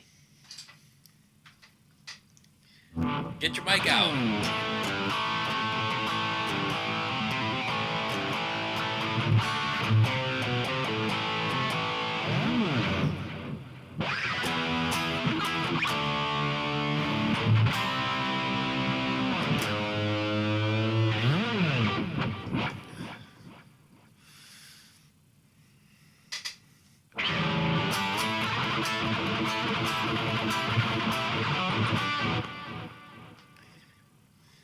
Dude, I can't wait to play Joey. We're gonna have a lot of fun. No trolls in a while. Well, they can't really say nothing, man. You know what I mean? Live, I'm quick-witted, smart-ass dick. So, if you're gonna come on here, you better be able to fucking talk some shit, or you ain't gonna get very far with me. Cause do you know who I am? Do you know who I am? But there's nothing. What can they say anymore? The trolls have nothing to say. I got videos with me, George, Terry, fucking Patrick. Me and him hanging out the other day doing a little fucking bagging on Dave. Dave's been in my house. I mean, there's nothing you can really say. And how is a guy with only 3,000 subscribers playing with famous people? Well, if I'm not known in the business, why do these people play with somebody like me? How do I know Roy Cathy? How do I know Robert Sarzo and Rudy Sarzo and this guy and that guy? It's just one of those things. And after a while, there's nothing you can say. It's like even the guitars in here. I buy a lot of guitars. There's no fake guitars in this room. There's no fake guitars ever on this channel. There's nothing. I mean, there's nothing really for them to say. Obviously, I can write songs. The other songs. Hopefully, hey Joey, you got lyrics for that stuff yet? What is that? What? Yeah, the trolls don't want no part of me. What is that? That was a song taken from my video. So I ran some music and I put it into an AI program, and that's my voice. That was from my video. If you go back to one of my videos, I put my video into an AI thing and it changed my voice. But that's actually all me. It's actually from one of my shows.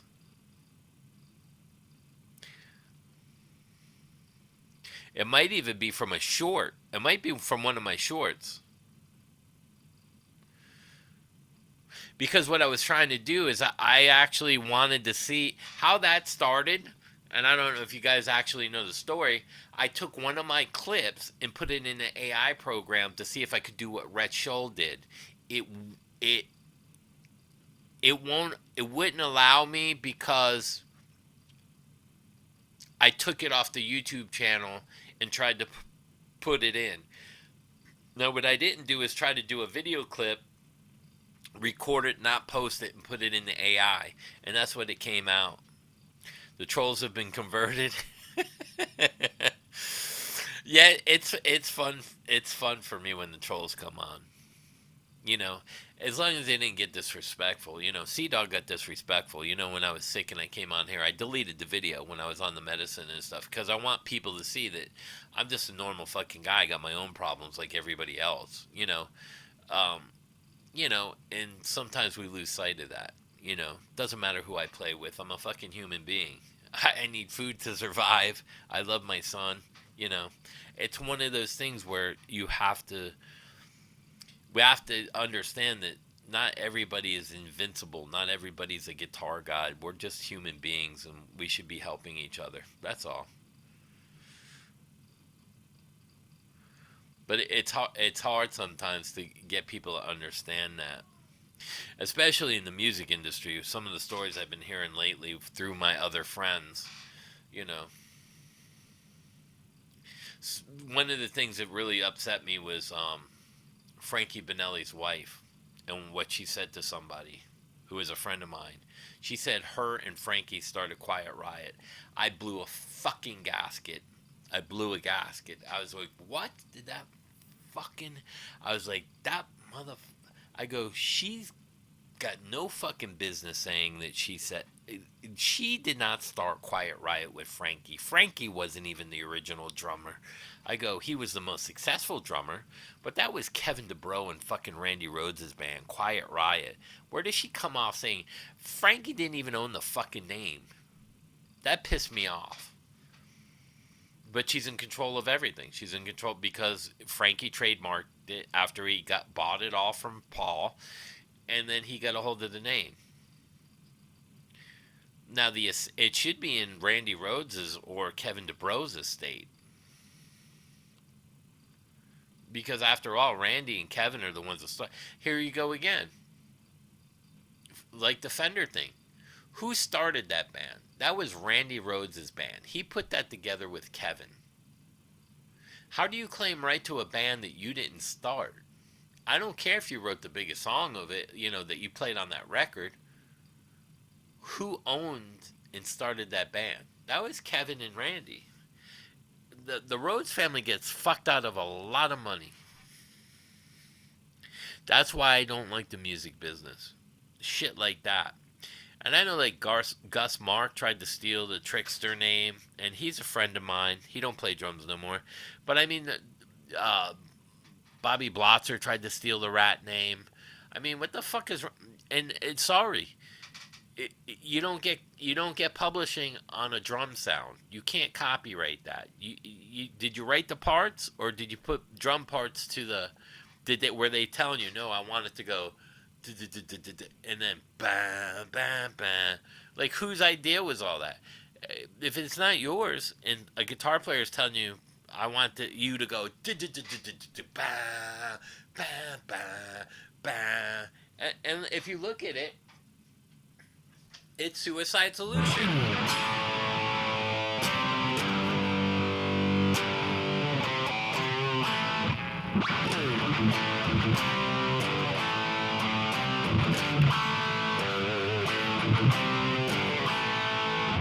So where did that come from? That was Randy's song. They just they twisted it around. Slick Black Cadillac is another song that Randy came up with. They redid it on that album. So she owns the name, but she doesn't own the publishing. So how do you say you started that band if you just own the trademark of the name? You don't own any of the publishing. That's the kind of shit that pisses me off in this thing. Same thing like this guy that's buying his way into the Nashville thing, bypassing certain people because he has money. It's not right. It's just not fair to people. It really isn't. And I wish more people would stick up for themselves. Just kind of how I feel, Whoops. It's like that whole Fender debacle. I don't really give a shit about that, but how are you going to claim that you're not copying a Strat when it's an identical fucking copy? You know what I mean? I just don't get it. If you invented it, you should have all the rights to it. I don't give a fuck. That's how I feel. Like even the Schecter. This isn't a Tele. This looks nothing like a Tele headstock. Does it have a similar body shape? Yeah, but that's nothing. This is like, if you wanted to call it like a version of a Tele, I'm with that. But it's a metal version. I don't think that that's a copy of a Tele. It's nothing like a Tele to me. What's up, Jeff?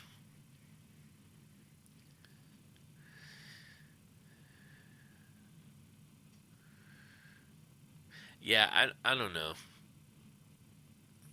But eventually something's got to give, right? It gives If something breaks and it gives.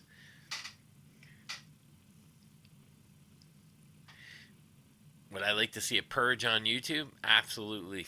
I'd like to see him get rid of half of the shit that's up there. And there's no consequence for lying for people. That's the other thing that really bothers me. But now you're starting to see a change in society.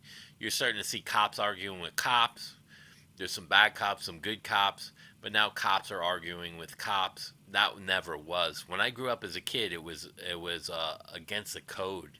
They had codes to protect each other. There were cliques, and they always protected every police officer unless he did something really bad.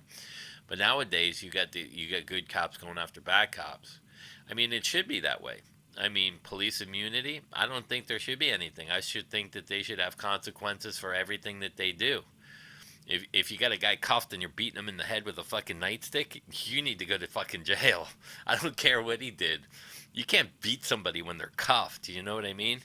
That or like I watch a lot of police try to de-escalate certain things, but then like I watch all these channels with these cop chases and stuff. I watch 3 cops try to take one guy down. I'm like, you can't take that guy down. What happened to all your fucking your training? Where's that? It's a weird thing because you see it and you're like, man, I it's just baffling. The music industry is being bought up by conglomerates so that there's no more competition. What they're doing is they're buying all the competition up so that people don't, it's, hey JT, it's almost like people don't, you don't have a choice. It's kind of like I said even before, when Biden couldn't run, they put Kamala in there. All my left friends, I felt bad for them because they couldn't vote. They didn't vote for her, and I know a lot of them wouldn't have voted for her. But they didn't have a choice. And that's kind of like what the music industry is starting to become. You don't have a choice or a voice in it because you don't control stuff, and there's not a lot of independent companies that can actually hurt these bigger companies like in the old day. Like even in the old day, Queensryche, who were they with? Was it EMI? EMI went out of business while they were on tour. What the fuck? Like, how did that happen? Did they just take all the money and run? There's so much stupidity and stuff that goes on. It's unbelievable.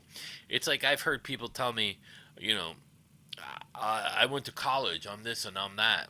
Well, didn't all those CEOs go to college and look book smart that fucking ruined companies? Homeowners Warehouse and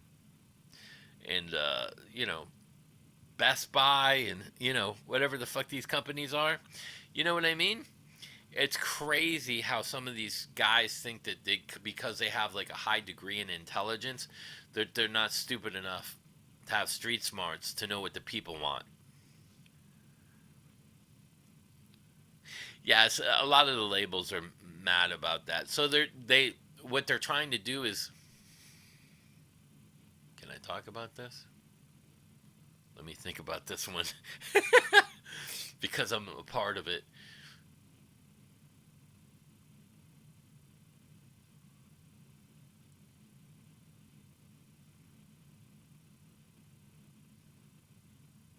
I guess I could tell you.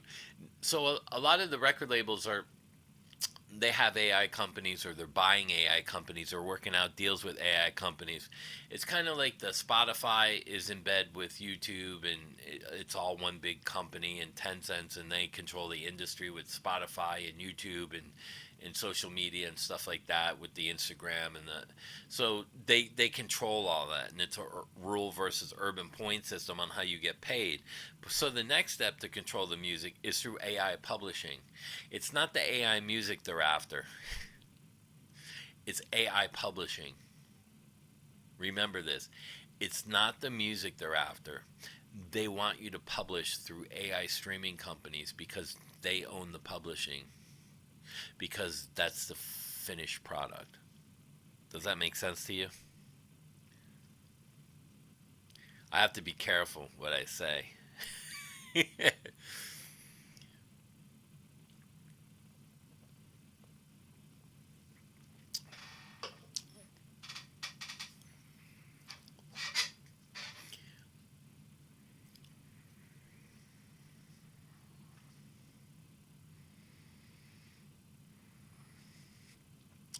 Yeah. I mean, even if I was like hard left, I'm an independent. But if I was like so hard left, like woke hard left, I still wouldn't have voted for Kamala. No fucking way. That's one of the most goofiest, non-likable. That's that's the Rhett Scholl of fucking politics. Just stupidity right there. Kamala's equivalent to Rhett Scholl of the music industry. That's the way I see her. No fucking way. I'd rather not have any president. I'd rather let fucking Dandy Donuts run the country. You know what I mean? He's just too fucking ignorant and stupid. He doesn't even like. How can you not go back and watch your own video and go, "I'm a fucking idiot"? You know what I mean? It's that bad. Like I watch it, I'm like cringe, and I'm like, dude, why would you say? All my friends like Harley Benton. I've never played one, but go buy a Harley Benton.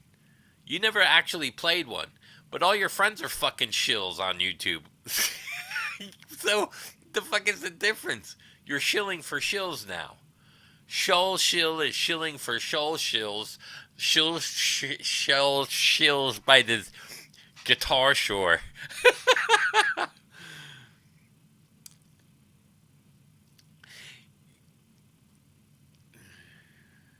To be honest, I'd rather have Biden back in office than Kamala. Oh, man. Joe Tater. That was like, what's his name? Bill Clinton. No, was it the Bush's son? The Budweiser Bush kid.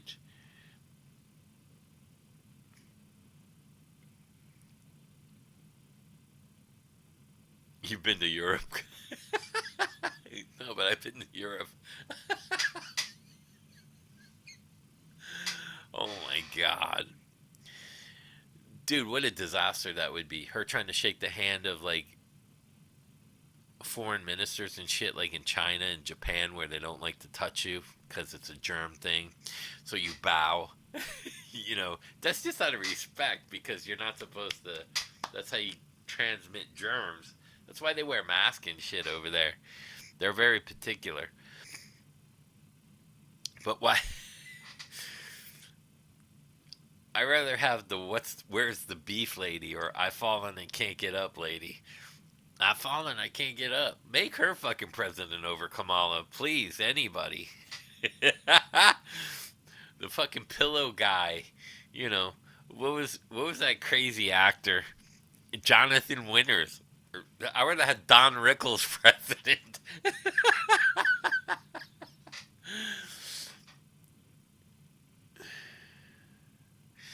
No, no. And the sad part about the whole thing of that? She flat out lied to the American public. She was running cover for him. You're lying about the fucking commander-in-chief. Oh, he's great. No, he's upside mountain body. Are you out of your fucking minds? Like, to flat out lie to the American people, I don't care what side it was. That's not right for either side. Don't tell us he's sound-minded body. If there's a problem, you need to let everyone fucking know. This ain't like, let's make a deal. This is something important. It's our fucking president. He needs to be a sound-minded body, not playing fucking tic-tac-toe with nuclear things. Smash the fucking bop it. The fuck? Oh my god. It's insane. It really is. Like, and I've seen worse. Don't get me wrong. I've seen worse in other countries. But when I see stuff like that, and then people talk about a matrix, I'm like, yeah, we're in a fucking matrix. This can't be real. I must have skied too much and hit my head.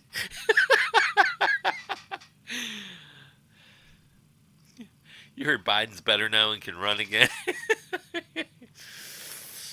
Oh man, when they did that to him, I actually felt bad for Joe. Yeah, the Israel thing. I kind of argued with my dad yesterday over that. I'm like, Dad, we give we give billions of dollars every year to Israel, and we're like 30 trillion in debt. Their GDP is their debt is like nothing. They don't owe money. Let them pay us for the fucking war. Like, why are we paying for a war? Fuck that. And then I told him. He said he Trump said he knocked out all the nuclear plants. Now he's saying that he's gonna hit out another one. I thought you blew them all up. What the fuck, man? Again, I'm in the middle. I don't go either way, but don't lie to us on either side. Knowing that all the nuclear plants is fucking gone is a big fucking important fact.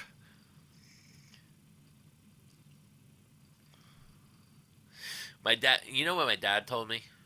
He said Israel's too powerful. I go, what do you mean? He goes, don't forget, they're the ones that had all those cell phones to blow up, killed all those people. He goes, they're very fucking clever. We need them for the info and what they can do in intel. He goes, they're very sneaky little. I go, I guess so. How hot is it in Florida? It's so hot I'm fucking delirious. No. I'm drinking Monster. I'm fucking having a heat stroke. Oh man. You gotta admit, it's fucking entertaining as hell, right?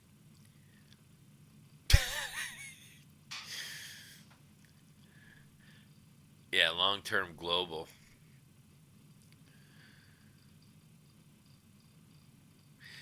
Yeah, I didn't vote the last one. I think I'm done voting for a while. I think everybody, if they want to fix it, no one vote no more. No one pay taxes, no one vote. Just fuck everybody. We'll just fucking. We're smart enough to live amongst ourselves at this point. I don't need Big Brother telling me to cut my grass.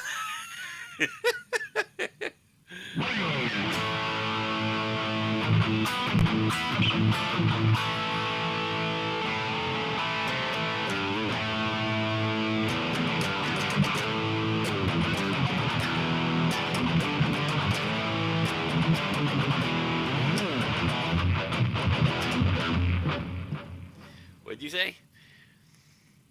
LeBron? LeBron ended up going to Philly? Oh my god. When you were in high school, the national debt was 2.7 trillion? Really? I asked, what year were you in high school? I graduated my high school. I was in high school in the early mid 80s. Like it ended. I college credited music theory and all that stuff. Do I have tellies? Yeah. I get a Fender telly over there. You mean real Fender tellies? Like a Fender telly?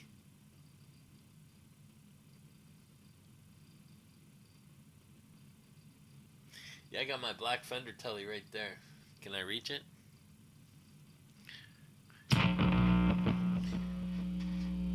I know, you should put the standby on. I don't have time for that. I haven't played this in a while. I got the matching Strat too.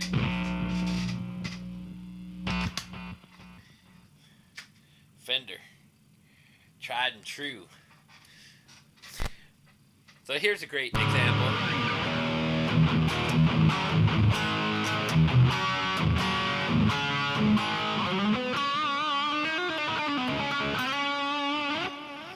These are Seymour Duncan pickups, rails, P90s version kind of thing. I got this with a coffin, $220 coffin case for $350. What a great deal that was.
One telly coming up.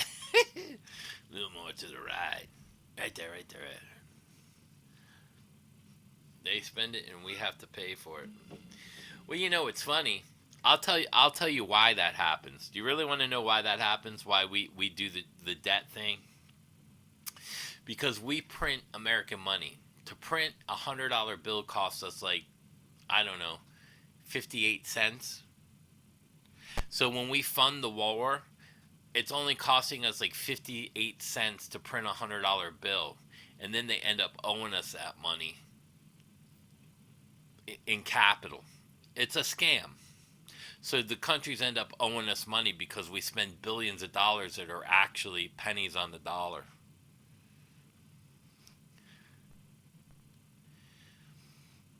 Let the UN handle it. Dude, they could... Could you imagine?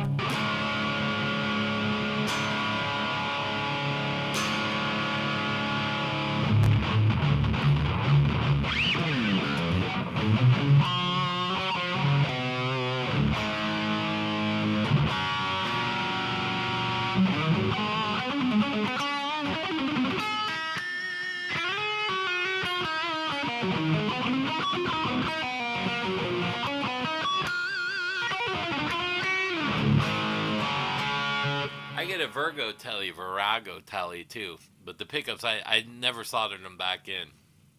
I unhooked them. I was gonna take the pickup out, and then I didn't put it back in. Yeah, we keep lowering the value of our dollar, but that's also why we start other wars too. So we go into like Iraq wasn't really about the poppy seed or that's an extra benefit to have the minerals of the land and whatever. But Iraq was actually $4 American to our U.S. dollar. Their banking had grown to such a height. We go in, we destroy everything, we buy their banknotes at pennies on the dollars, we rebuild that country back up, and then make billions off of hundreds of thousands of dollars of what we bought. It's all about banking. It's all about banking. It's money. It's all about money. Just like YouTube, it's all about fucking money. YouTube is like, the shillers are just like the fucking warmongers of, they're at war with fucking gear and their fucking affiliate cut. It's the same shit, really, to be honest.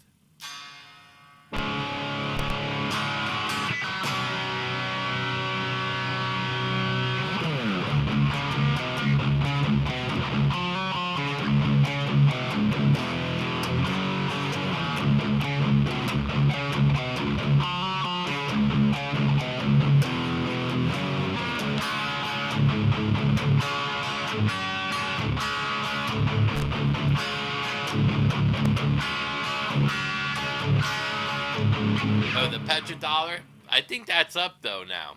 So a lot of the reason why we're having no control in the world like we used to, the petrodollar is that's so they were trying to come up with the BRICS dollar. That was Brazil, Russia, and Iran and China. They started that BRICS dollar currency because the petrodollar was up. And then Saudi turned around and started selling oil to China in yen, and we don't have control with the petro. Again, it's all over money and oil.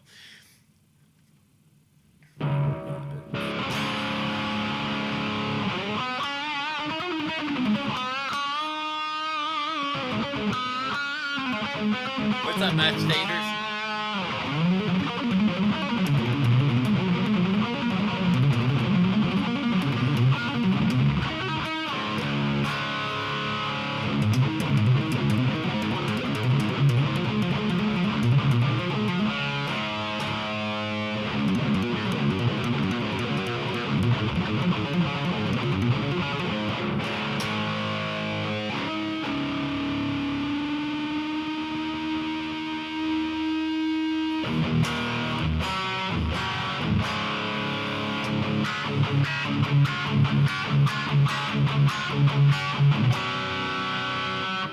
Yeah, what a great guitar. $350 with a $200 case. You see what I mean? Why buy a Harley fucking Benton? Now this one, this is the big brother right here. Let's see, can I get it out? This is my USA Prodigy. So this is, I got another one coming. It's a black Charvel.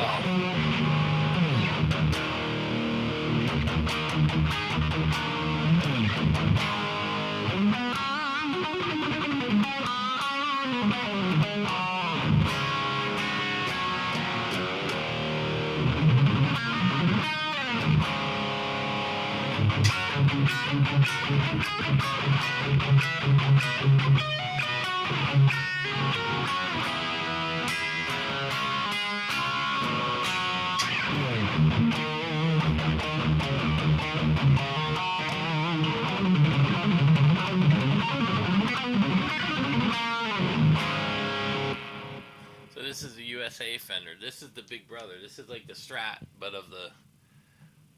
I thought they were cool looking together. Your phone's dying? Let me go take care.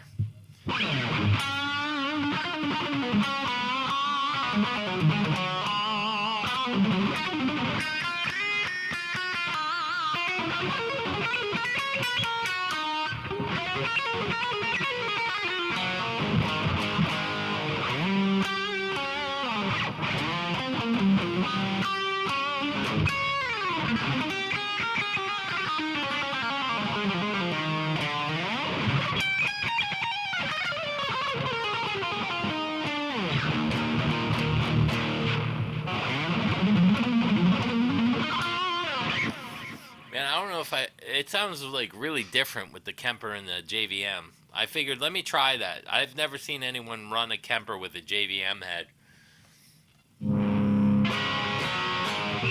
So just so you guys can see, let me see if I could show it to you.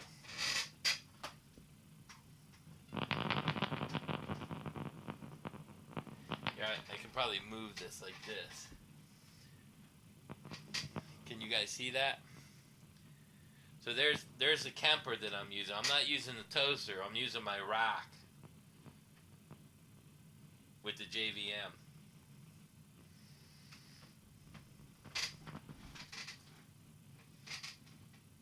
Because it sounds very different. Let me see. Can I get to the presents? Let's see.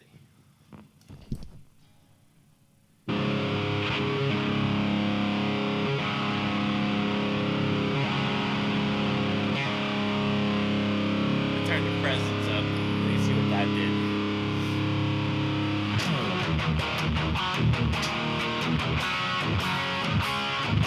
Oh, that sounds better.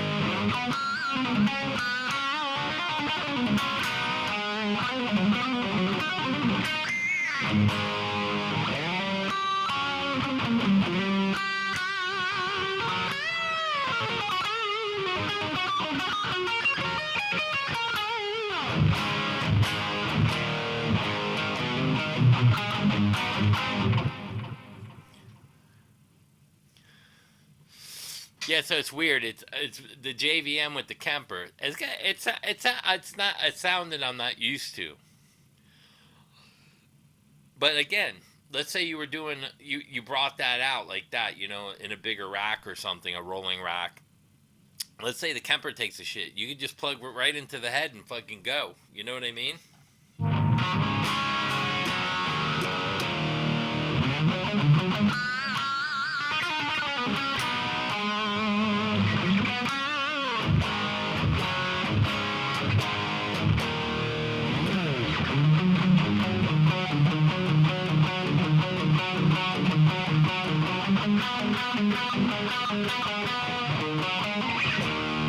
Yeah, and I got this in a trade. This has got an original Bill Lawrence. Let's see. And this is a USA Prodigy. They only made these for like 2 years. You can get these for... Hey, what's up, RF? You can get these for like $800.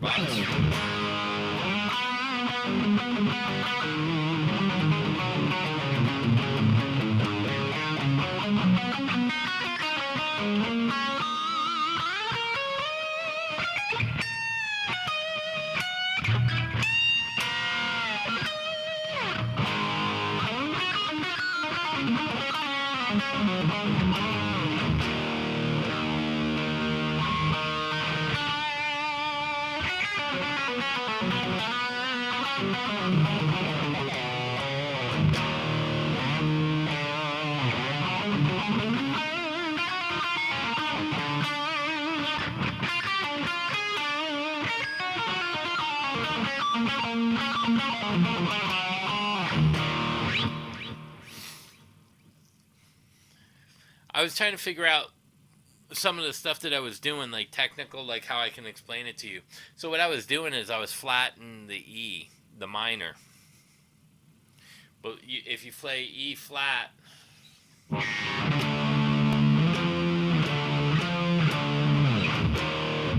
I think Tony Iommi did that a lot because I noticed that he had that weird sound.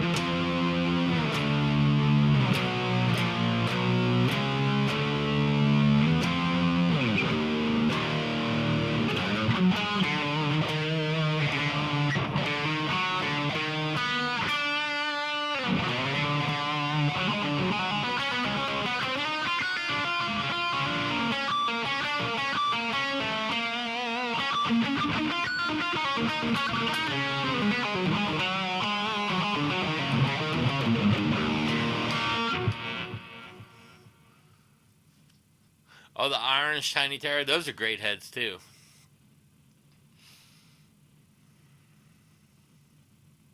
Yeah, these are great guitars, man. These are like one of the. This is like a sleeper guitar that not a lot of people know about. A Prodigy. And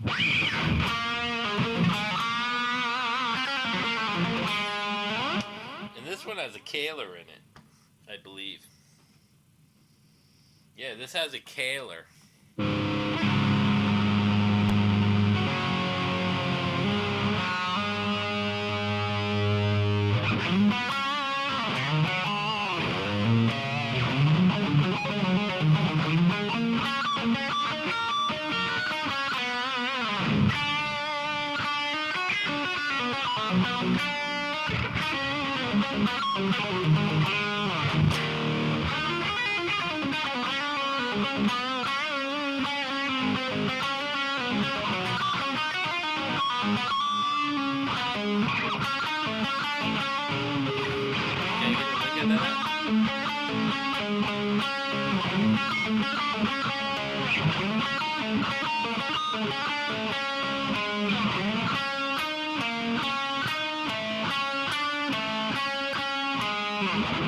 That's kind of different.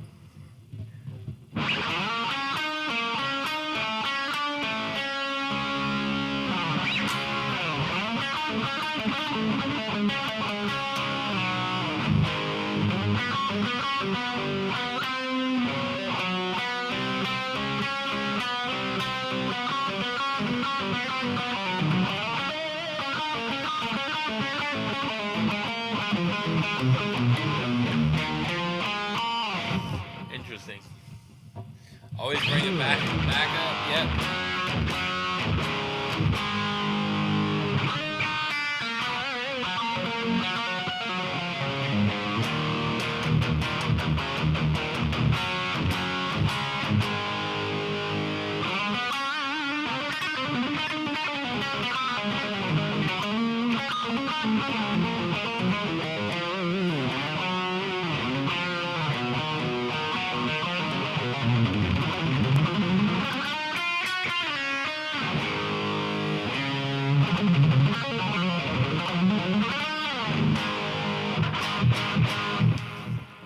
Man, that's crazy sound to me. Because what it is, it's going. This is direct with the Kemper as well. So not only is the Kemper running with the JVM, but they're both mic'd and going direct at the same time. So it's a combination kind of sound.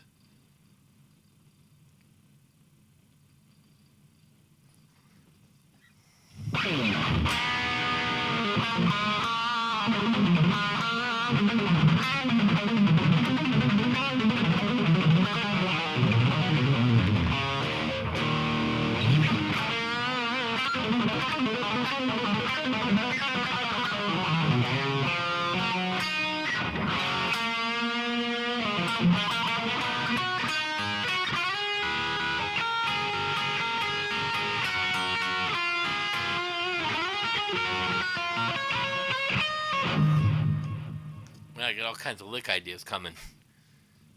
I can't pull them off though.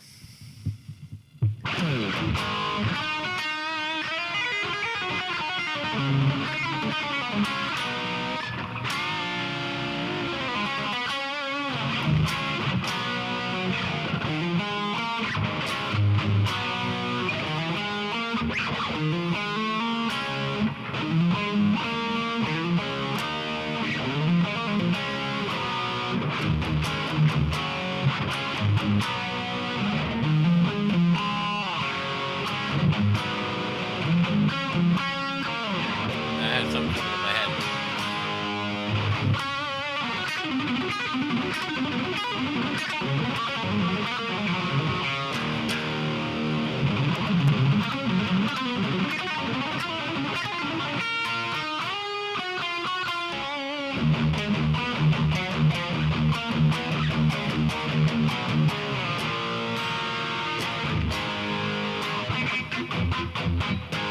It's definitely more articulate this way.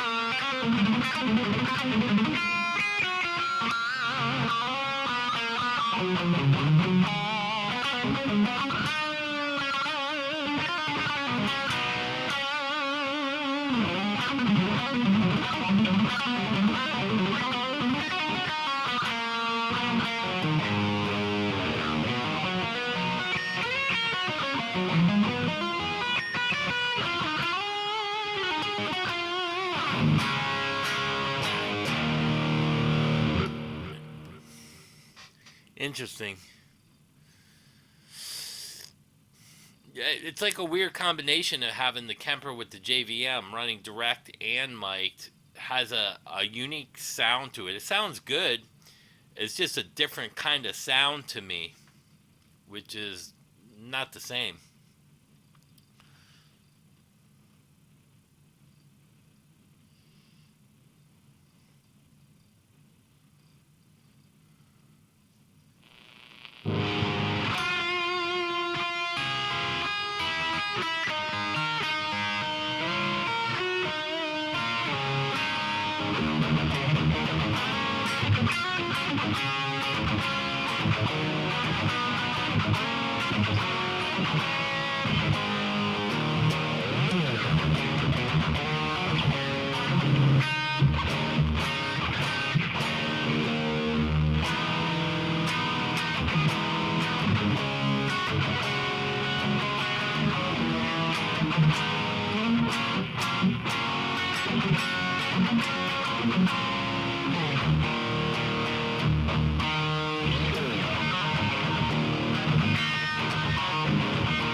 noisy. I have to do the gates a little different. Again, I don't have the foot pedal hooked up, or I would change. I got a Marshall in there too. TSL 60.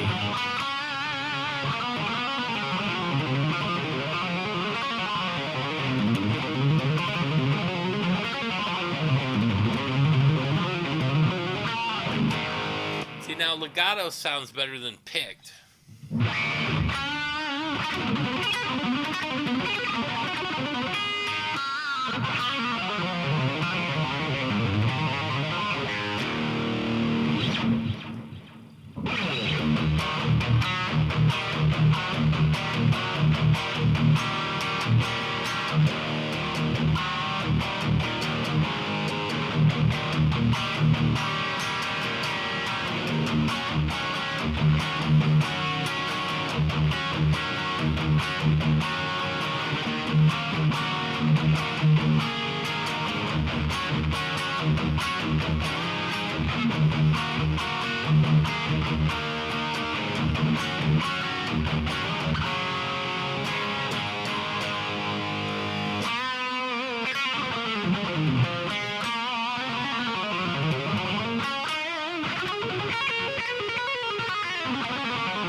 Interesting.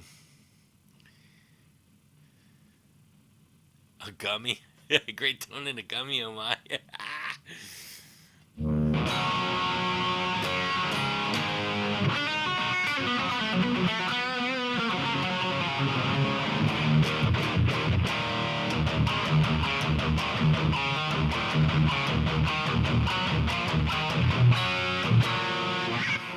don't know if there's probably hardly any chorus on that one. Let me see if I turn the chorus up a little. Let's see if I can get in there. Let's see.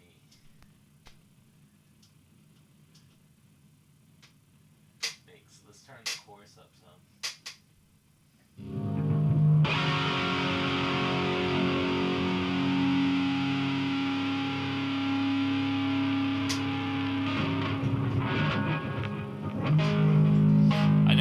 Chorus turned up more on my other one. Just out of shits and giggles. I'll knock the checker down though.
Not bad.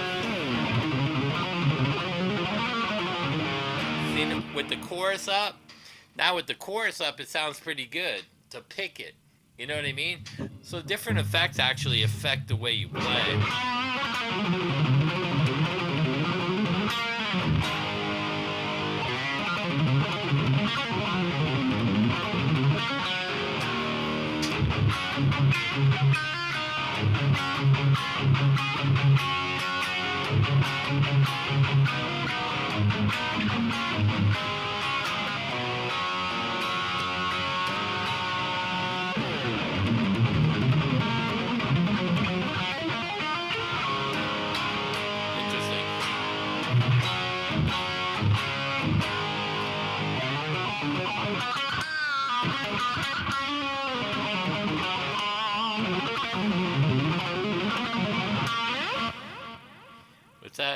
Your dad owes you 3K or so, so you're not sure why, but he does. But I don't know what I'm gonna do with that money.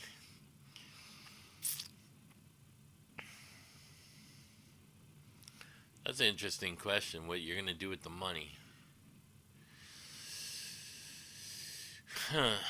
What would I do with 3K right now? Well, you could go buy a bunch of used guitars for cheap prices and resell them, turn the 3K into 5. You could do that. Depends what you want to do with the money, actually. Do you want to make more money off it or just save it?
There's all kinds of shit in there, isn't there? What's up, Stevie? Yeah.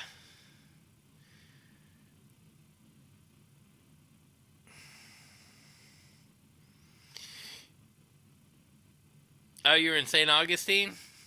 You almost down?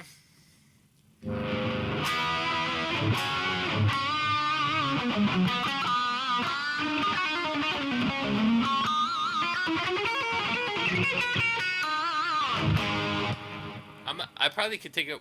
Let me know when you get near Palm Bay and all that, and Sebastian. You'll probably be there maybe tomorrow or Sunday, right, Michael? You got my phone number? I'll go in the email and I'll give you my phone number. That way you can just text me. Then I'll take a ride up because Sebastian's only like an hour and a half.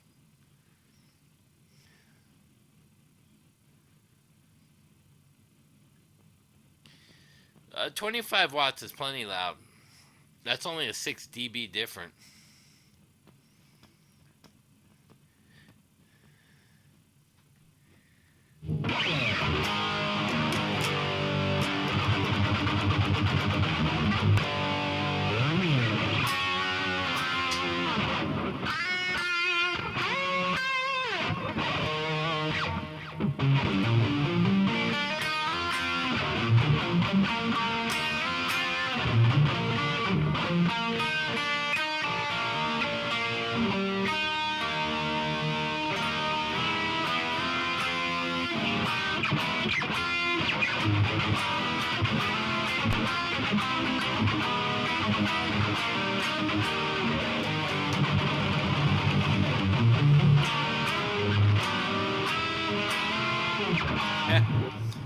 There's all kinds of shit in there you can get.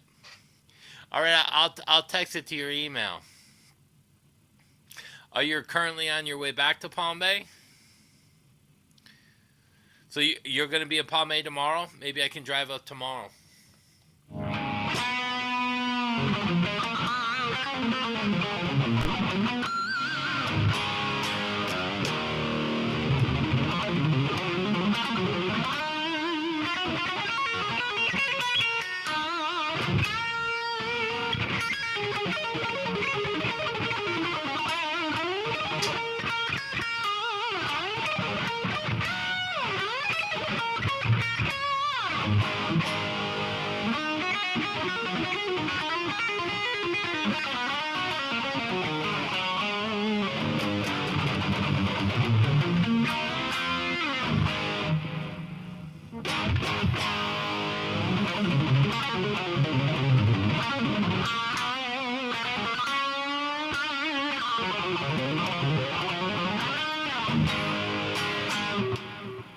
That don't sound better with. It sounds better with a little bit of presence in the chorus. I'm gonna have to save that.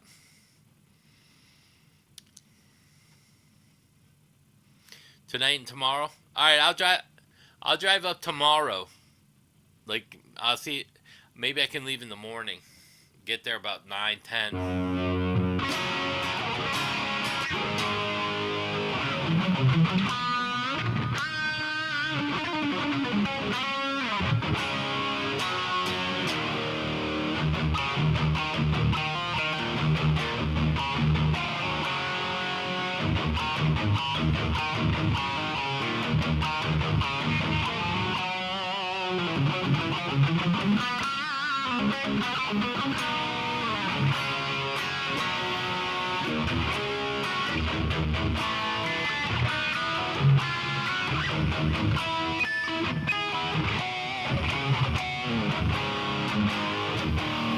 I can't wait to go. I want to hear this back through my TV so I can hear how this sounds.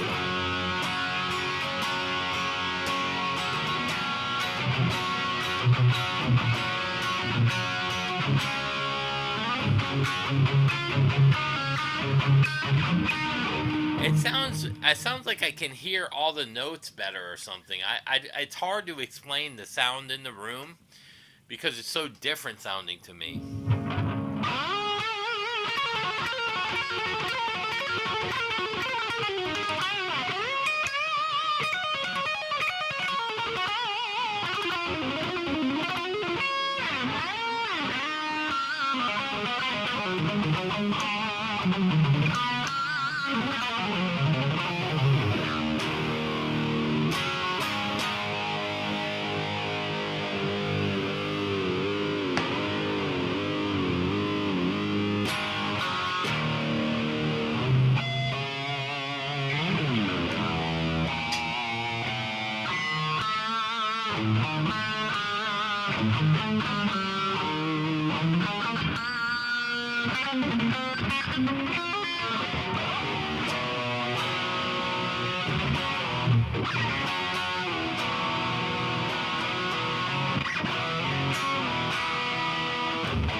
Yeah, it's weird sounding, right? Yeah, I kind of like it too in a weird way. I don't know why. Yeah. Oh man. It's not a sound I'm used to, so that's why like you hear me. So like if you're seeing me do like a lot of weird stuff that you don't normally see because I'm listening to the sound of the harmonic, sound of certain notes, sound of like picking, sound of. It's an interesting thing. So just to explain what I'm doing, like when you see me doing like the over the mountain stuff and playing all different weird parts, it's because I'm listening to the actual sound of the amp with the Kemper. It's different sounding.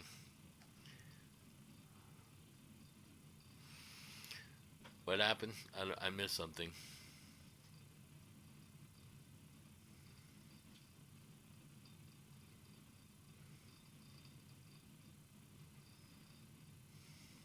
Yeah, yeah. I'll text you when I get done. I'll go in my email and text you.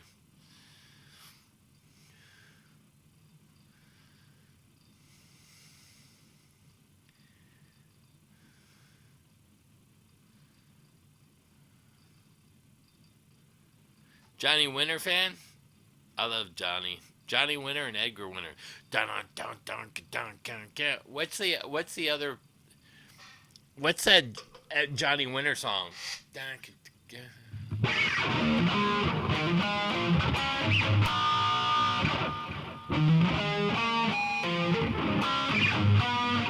Didn't he have a song like that?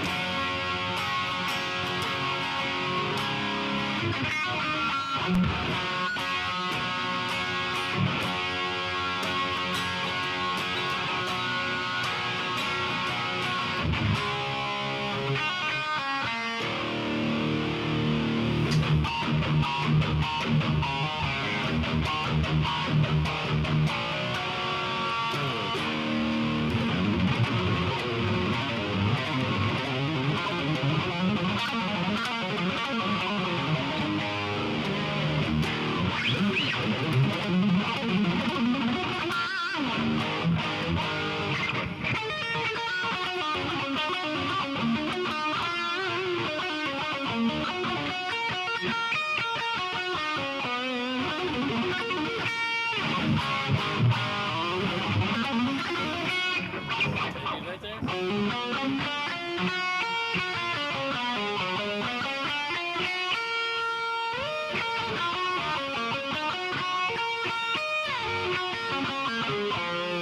Actually, yeah.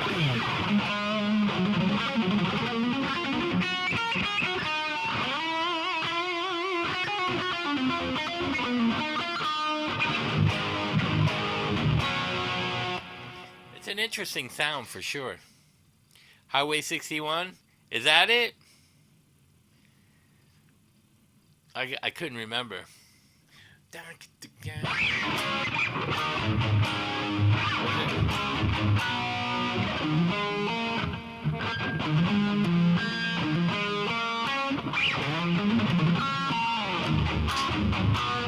You know, it almost sounds like AC/DC ripped that off. You know what I'm talking? Do you know what? AC/DC has a song similar too. They might have ripped off Johnny Winter. Now that I think of it, Rock and Roll Hoochie Coo is a great song. Meantown Blues, that's a good one too. Hell yeah.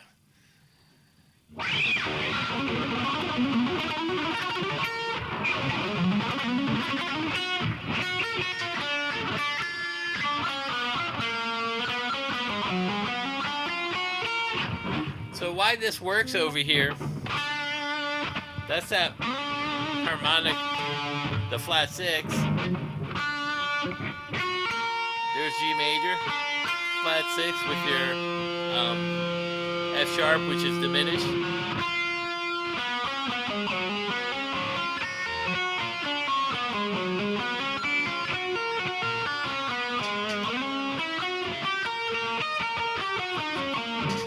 So can you combine them? That is the key.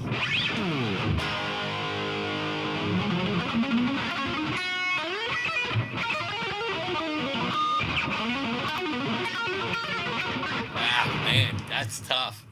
I might have a new lick. I'm gonna have to figure that out. Smuggin' Blues.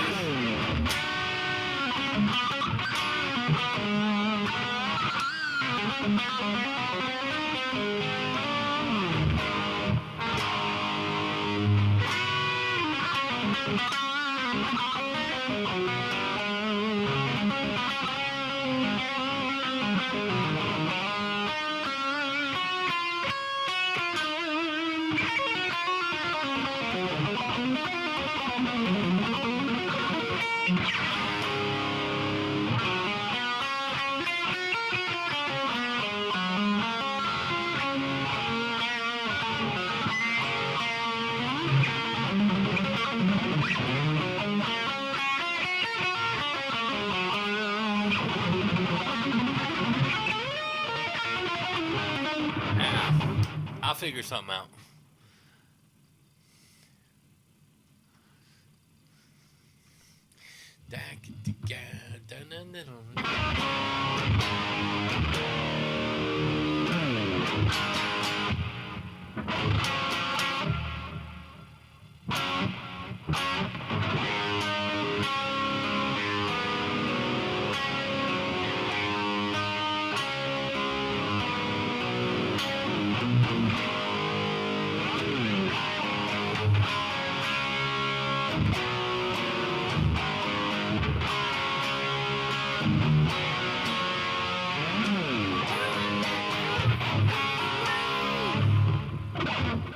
Go ahead, Joey. You can sing that.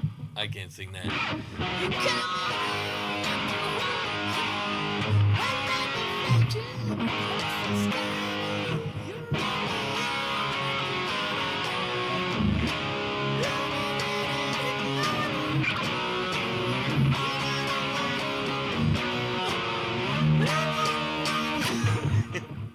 Joey can hit those notes. I can't. I wanna be somebody now. That's a great song. I used to watch Stet Howland play that.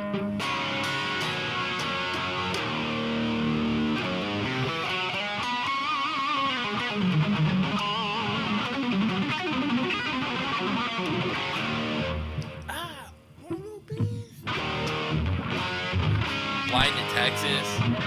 I want to be somebody though. That's probably my favorite one.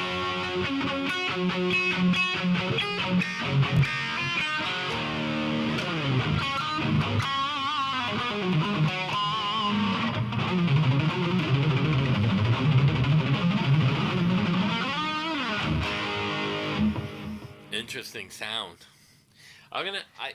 To be honest, I might have to play with this again just to see how I like it. But again, I got that amped. I bought it. Hey Joey, I bought an amped. What do you call it? An amped. Black Star, the 100 watt.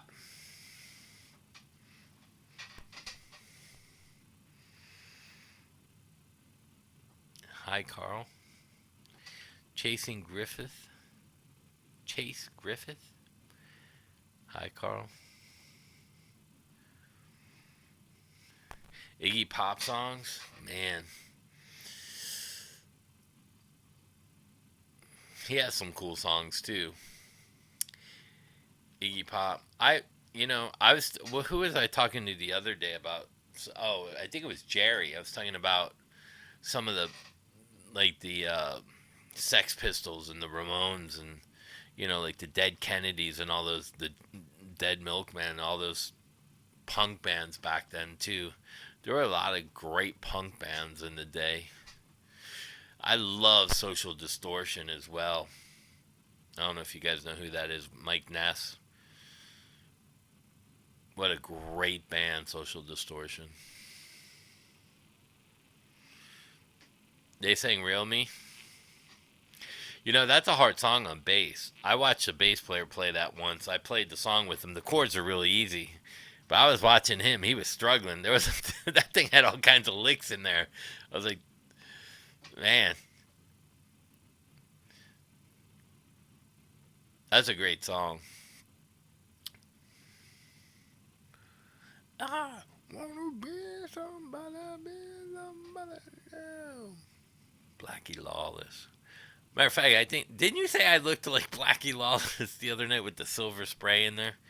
Somebody said that. I don't really remember who it was. Now that I think about it. Silver spray. That was my silverback gorilla look. I wanna be somebody. What a great fucking song. There's some songs that I hear once in a while. I'm like, man, I wish I wrote that. Balls to the Wall, Accept is one of them. Screaming in the Night, Crocus, that's another one. I love that song. Yeah, that has some crazy ass bass lines in that. The Real Me. And Whistle doesn't get the credit he deserves. Because I've watched good bass players struggle playing that. In this song, it's constant too. You don't get a break. No breaks. One break coming up.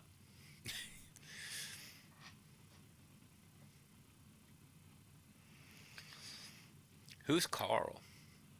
Hi, Carl. Hi, Kari. Carl? I think it says Carl, right? All right, everybody. I think I'm going to take off. It's about 3:30. I might go see Michael. Let me see. I'm going to have to make arrangements now. See, maybe I take the kid up there. Go see my dad. My stepmother, she just had her birthday. Stop by, give her some cake.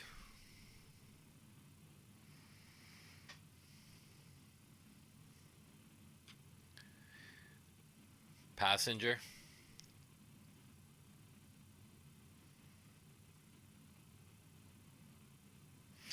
Iggy Pop's crazy, man. He's got the best interviews.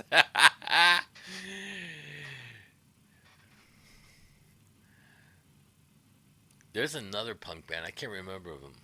It's not called Lords of Acid. It's called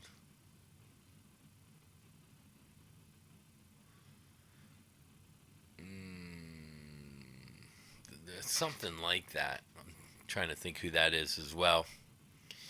All right, everybody, let me take off. Got to run. You guys are probably getting off work soon.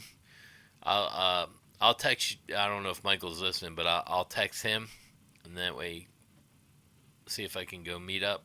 I'll show some pictures. We'll take some pictures maybe, and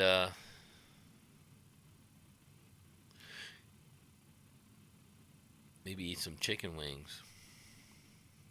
Yeah, I feel like him sometimes. Mine's not as bad as his though. The problem is having the curvature. Like I got a slight curve, so that's where I think I shrunk. But the 6 bulging disc pushing on the curve, that's what causes the pain and then the nerve damage in my back.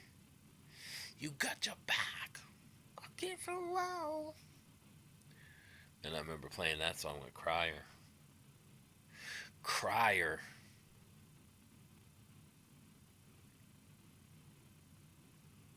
We used to have a band that was going to be like the biggest thing in the world here. They were called Crier with Paul Colt. If you look them up on YouTube, you'll see some old videos of Crier with Paul Colt. Amazing guitar players in the band. Fell apart. They used to pack the house. Matter of fact, Saigon Kick used to roadie for those guys. That's how Saigon Kick actually formed. It was Toy Soldier, and they were roadieing for Crier. That's how Jason Matt Kramer. I believe, I'm not 100% sure, but I think Matt and Jason actually wrote a couple songs for Crier. There's another story for you. I'll have to look that up and verify that, because I think it was something like that. All right, everybody. I'll see you guys Sunday night, 8 p.m. The shorter ones are a lot better, but if I'm going to do a long one, it's going to be on Sunday night when everybody's chilled out and not working and stuff like that. So I'll see you guys Sunday night. I'll check on that Amped Black Star 3 and the Black Charvel I got coming. We'll see if any of them came in. I'll make a call right after I get out of here just to see if anything came in early. And I'll see you guys Sunday, 8 p.m. Eastern. Because the Velvet Hammer says so. All right, everybody. Peace out. Have a great, great weekend. I'll see you Sunday night. Peace.